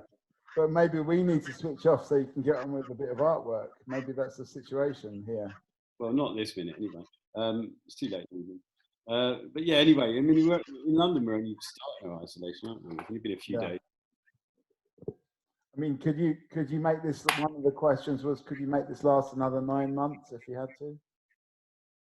Well, that's impossible to answer, isn't it? I mean, you know, we'd all become very reclusive and shy, and all our introversy would become more prominent. And then when we finally see each other, we'd be like those Norwegians that you talked about that lived near the Arctic that can barely open their mouths because they're so unused to company. I'm sure it would be very weird for our mental health. I mean, will we be kind of almost so desensitized to socializing that we won't be able to talk to each other anymore once we're let Maybe out? you just you'll select the people you interact with more carefully, I think.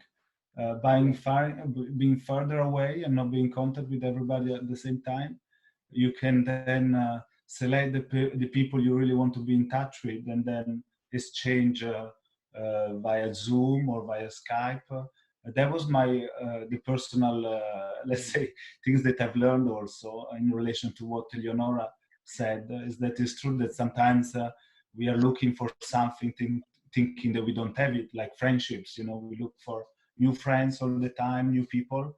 But then, of course, you arrive to a point where you realize that actually you have already plenty of friends, but maybe in the daily life you don't cherish that very much. So I think for me, this moment of information made me realize that also the things that we take for granted, let's say. Yeah, so in a way, we've kind of got all the things we need already, and we're busy trying to hoard toilet paper, but maybe we're also trying to hoard extra relationships when we've got all these things in place. And now's the time to appreciate what we've already got in our house, so to speak. Yeah, I think that's true, and it's kind of a chance to catch up with a few people as well that you don't normally talk to. Suddenly, someone living in Poland they might as well be living in London because they're no longer far away and they're stuck at home, so you get a chance to talk to them. Well, I mean, right now, Kieran, we've got somebody from Paris, someone from Buenos Aires, and someone from San Francisco. So, Someone from Peckham. Yeah, and someone from Peckham, someone from Poplar. So we're doing pretty well, and you're right, absolutely. What was your point, Margot?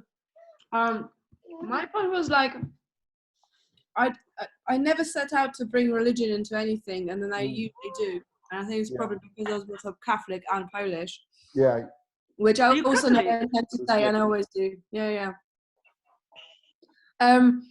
But do you think, I mean, I think this current situation, I think it's like a wet dream of many religions coming true in a way. It's like, aha, we told you that all your like kind of excess living, you know, self-centeredness is going to come to an end, and this is it, and this is what God wanted you to know.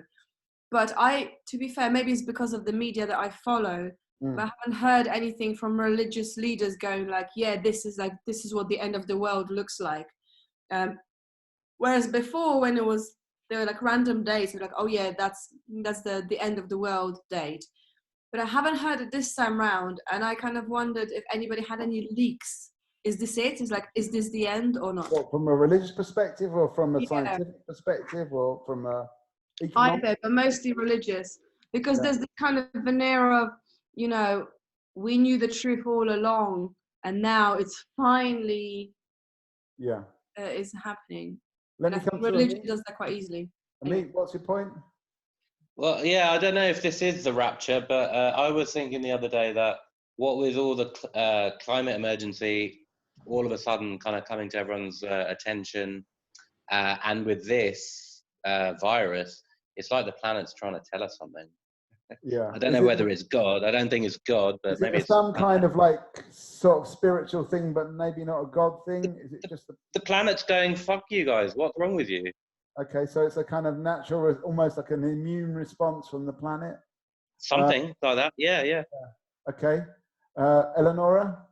I mean, I definitely thought exactly the same as what Amit said, but also something silly that the other day, because all of my like gigs and dates and jobs basically are now towards 2021, and then suddenly I was writing this date, and I looked at it from right to left, and I read 2012, and then I thought, hang on a minute, maybe the you know, kind of like apocalypse that we all expected in 2012, and the end of the world is actually next year, and they just read the number the other side. The actually dyslexic, and it's supposed to be 2021, not 2012. Was there an apocalypse in 2012? Was there supposed No, to be? there was, but there was supposed about to that be. one. I think Mayan calendar. There were scheduled a few of them. Mayan calendar. Oh yes. Everyone thought the world was going to end, and nothing actually happened on the day. But everyone. Yeah. I mean, I personally, I just think it's a stupid virus, and that's all it is. But this is. Are we kind of hypothesizing too much? Is that what you're saying, Kieran? Yeah, I mean, I don't know people are too much. It's just my view is that it's nothing but a stupid virus, but it is a wake up to globalization, what it means to us, and how we have to live it if we're going to be globalized, which we are. That we have to sort this out and work out how this works in the future when worse things come our way. And do you think, Kieran, do you think that that we will draw conclusions, or people in power will draw conclusions, or is it going to be like, oh fuck, I'm losing money now, must do better when it's all over, or you know, it's going to be just more vicious capitalism? I mean, it'd be capitalism as usual, but you know, who knows? Let's hope that something comes out of it. I mean, I guess we're sort of coming towards the end. We've got 10 minutes left really before we gather those final thoughts. But I mean, I think we're sort of moving on to that direction anyway. What does it all mean is really the question here on the table. Or does it mean anything at all? Is it just like a random shit that happens, like every 100 years you just get a virus that's a bit more dangerous than before? What do we get some final thoughts? Eleonora? I guess because like it's like a black hole, globalization. So everything that happens in the planet is just a virus, but then we move so much, we are that many, and then we absorb and magnify it. I don't know. Yeah, sometimes it is like being into a video game, and there are many challenges that you and your what level are we on with have to overcome. I mean, what if it's like a level game? What level are we on? The bottom level, or have we moved up a few levels? It's the same level, as a matter of fact, until the end. Right.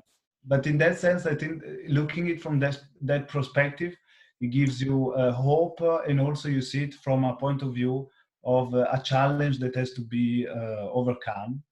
And it has always been like that. It could be seen from a personal level, so a challenge that you as an individual you have to face, as a society level, as a group of people, peers, community level, and so on. But this is also somehow what makes it exciting and makes us also a human being come up with solutions. I think if there never been any problem or any were we getting a little bit complacent, a little bit lazy before? Sorry, were we getting a bit lazy before this? No, but the problem for me is that sometimes there's a hierarchy of let's say danger or priority and so on, which is sociologically very interesting to see maybe why there hasn't been a global reaction like this one for climate change.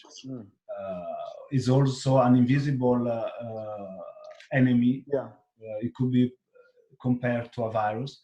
But why yeah. has the virus just been so much more viral than the climate change, which has kind of failed to have this global action? Whereas, you know, we're not all locked in our houses because we're contributing to climate change. So yeah, but this is also teaching us that sometimes we are not very good at preventing, I think. We always arrive at the very last minute, and you see it in many countries, how they're dealing now with the pandemic, that they really arrive at the last minute when they cannot do almost anything, any prevention anymore, and then they take the measures after.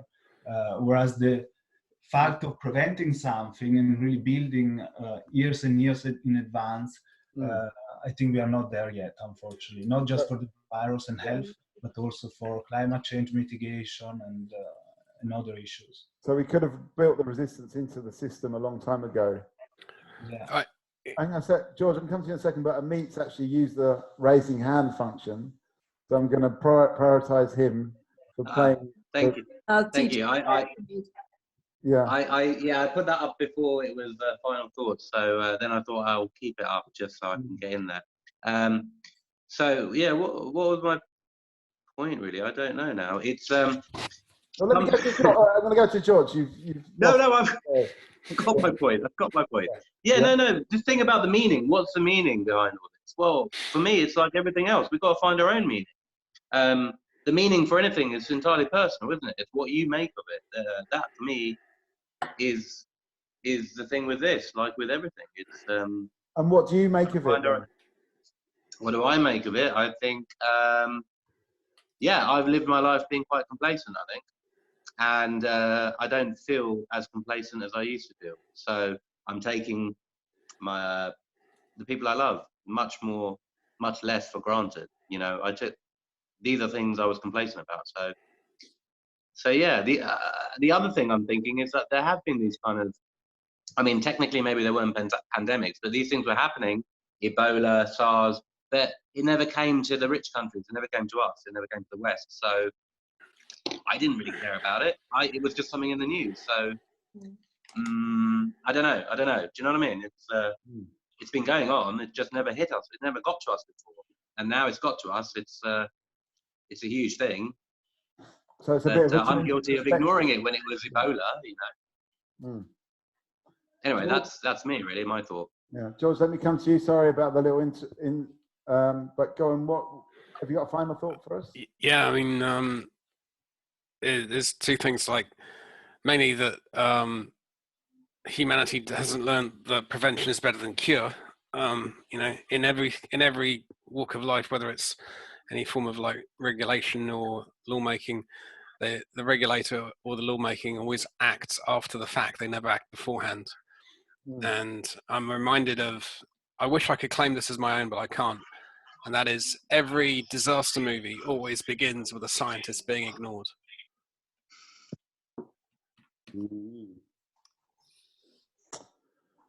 Yeah. Okay, good final thought. You've got your hand up, so I'm going to go to you next. Yeah, thank you. I'm going to lower it down now that you're listening to me. No, but I'm just like sitting here eating these crisps, as I'm sure you can see, and it just struck me that now is like a real life situation. You know, the game that you play, what kind of, if you were to eat one type of food until you die, or if you're stuck on a desert island, you can only take one type of food with you, what would you take? And I'd like to ask that as a question to everybody. What item of food or dish would you take with you? Well, I'm going to have to do my classic Talkaoke, turn the mirror, and ask you first of all. I don't know. I think it would have to be something with a bit of mushrooms. Crispy texture, but also with beans. So some kind of like a bean stew with topping. Maybe a platki. A toast, definitely a toast. I'll take a toast. Toast. You take toast, well, we toast that. We're getting final thoughts now. So we got final thoughts, but also the request now to actually also add the favourite food that you can take to Armageddon. So any final thoughts? Who hasn't had their final thought? Kieran, Eleonora, Kane, final thoughts? I don't know my final thought. I think for me it's going to be eggs, by the way, if it's an ingredient. If it's a dish, who knows? Roast goose, I don't know. But I think what we can get from this or learn from this, and I think what I'm witnessing, and we all are, is that there are so many ways we can help each other and extend ourselves to help each other, and that seems to be the reaction, at least in Britain, and I'm sure elsewhere. And I find that quite heartening, actually. I think we're seeing a very good side of mankind, as well as some rubbish reactions from government. But still, on the whole, I think there's a lot of good stuff to take from this. Okay, so it shows maybe the humanity of humanity. Let's, Kane, Eleonora, final thoughts?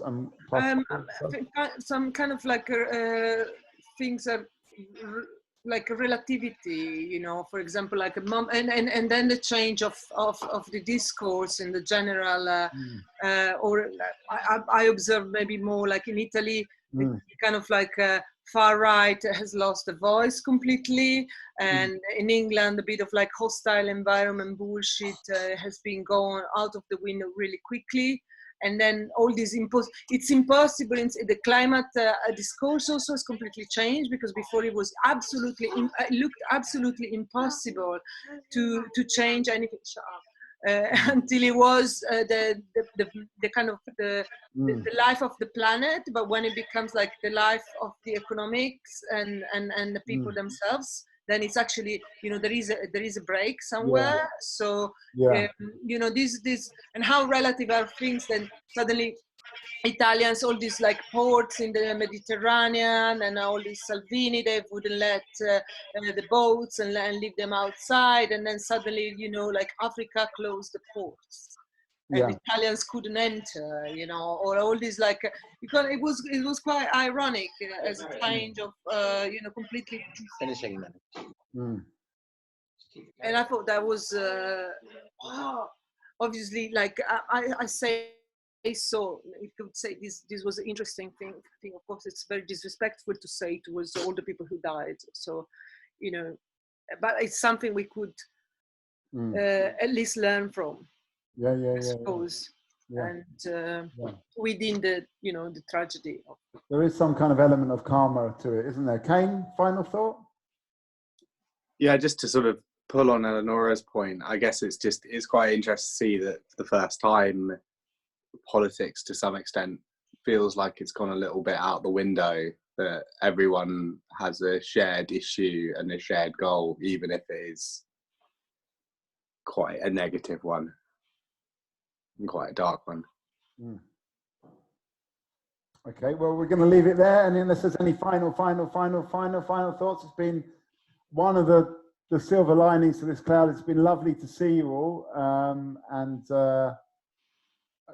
as I think I've said before, it would be nice just to have you here in person, but this is a great second best.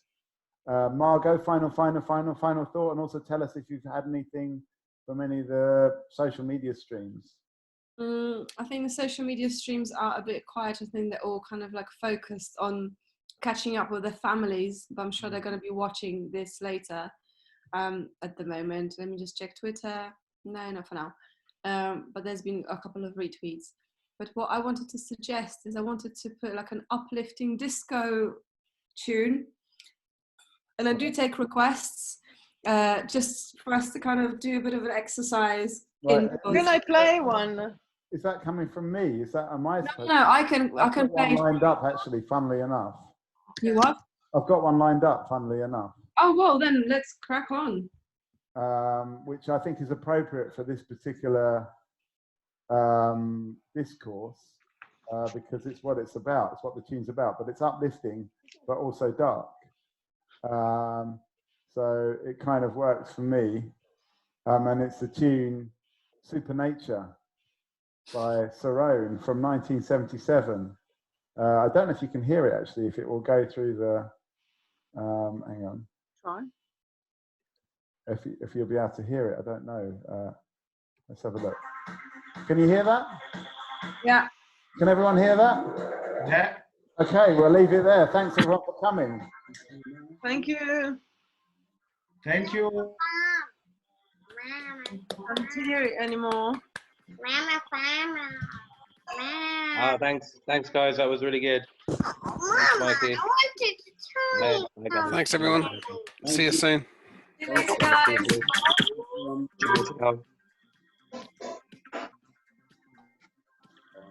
Ciao, Mikey. Thank you. Ciao, everyone. Bye, thank you. Your earring fell down. Yeah, bye.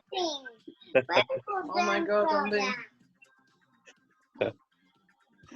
Bye. Bye. Bye, bye, bye. That's better. Nature. Oh, it's gone again. It comes and go. Can you see?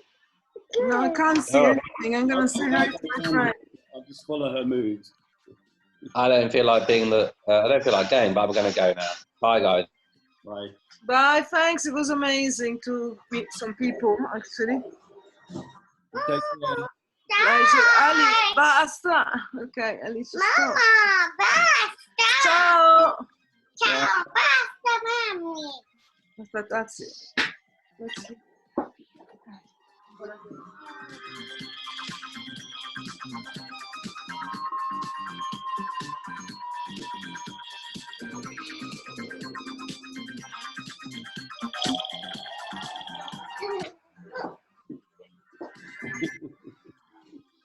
All right, good night, everyone. Sleep well. I don't know how to leave, actually. Must be a button.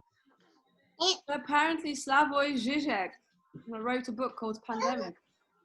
I've been reading Today?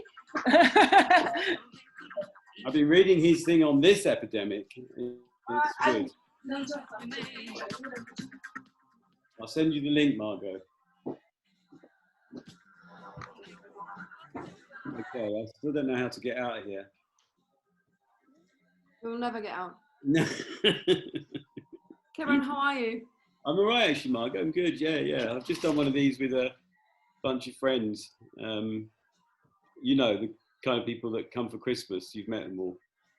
Oh, Matthew, Matthew, Sarah, Emma and Sarah, Graham, and it was a little bit awkward. Everyone was a bit shy, and I said, we just got to stick at it. Do these more often, and you'll get used to it. It's just, you're not on TV. Yeah. It's just relax. it's the same as if we were around a table. But it's good. They're going to do it again. So we're having a cocktail. And that's why I was late coming to this, because I've been at a cocktail party. Cocktail party. There's a few of them happening, all around. Say again? There are a few of them different parties or get-togethers happening. I just don't know what to choose. Maybe I should just read a book, for fuck's sake. Yeah, I just want to watch TV now, to be honest. Yeah, someone else. Well, last night we watched, because we put a screen up in our house. Mikey is doing something now. Mikey, is this still Facebook Live? I think we're still being live streamed to Facebook. What did you we watched this beautiful film last night called Roma. So nice. I've unfortunately seen it already, and it is beautiful and it's lovely. Maybe I think you could watch it twice, actually. So maybe I will. No, I wonder whether we could use this platform and a screen share option to watch films together, because we've done this with watching Boris Johnson's speech on Monday, of whenever it was, where he announced the lockdown. It worked fine. It ran from my computer, and everybody could hear it. So sounds good. Yeah. Are you playing Boris? I'm saying, Eleonora, that when Boris was going to make this announcement about the lockdown, some of my friends, like me and my friends, got together on Zoom, and we watched it together because I just shared my screen, and everybody could hear and see. So maybe we can watch films together. Yeah, maybe something short. So because I don't think you could watch a whole long. I don't think we could watch 3 hours of Roma together on a pixelated screen. No, that's a bit extreme. But if there's like an interesting piece of news, for instance. Yeah. How about, did you already see the self-employed Boris announcement of today? Because that's what I was gonna play right now. Do you know what? I have not seen it. No, I haven't seen it. I don't know how to do that. Yeah, share screen. Do you want me to screen share it? Let's see if I find it. I think I'm gonna go and cook dinner. Well, then I see you next time. Yeah. You can't eat crisps all the time, Margot. You can't live off No, exactly. I'm not eating crisps all the time. They were not all Well, I mine. was also cooking dinner, guys. I'll see you next time then. All right, see you, Leonora. Ciao. It's nice to see you, and Alicia as well. Ciao. Safe to chat. Safe to chat. Bye. Bye, guys. Mwah, mwah.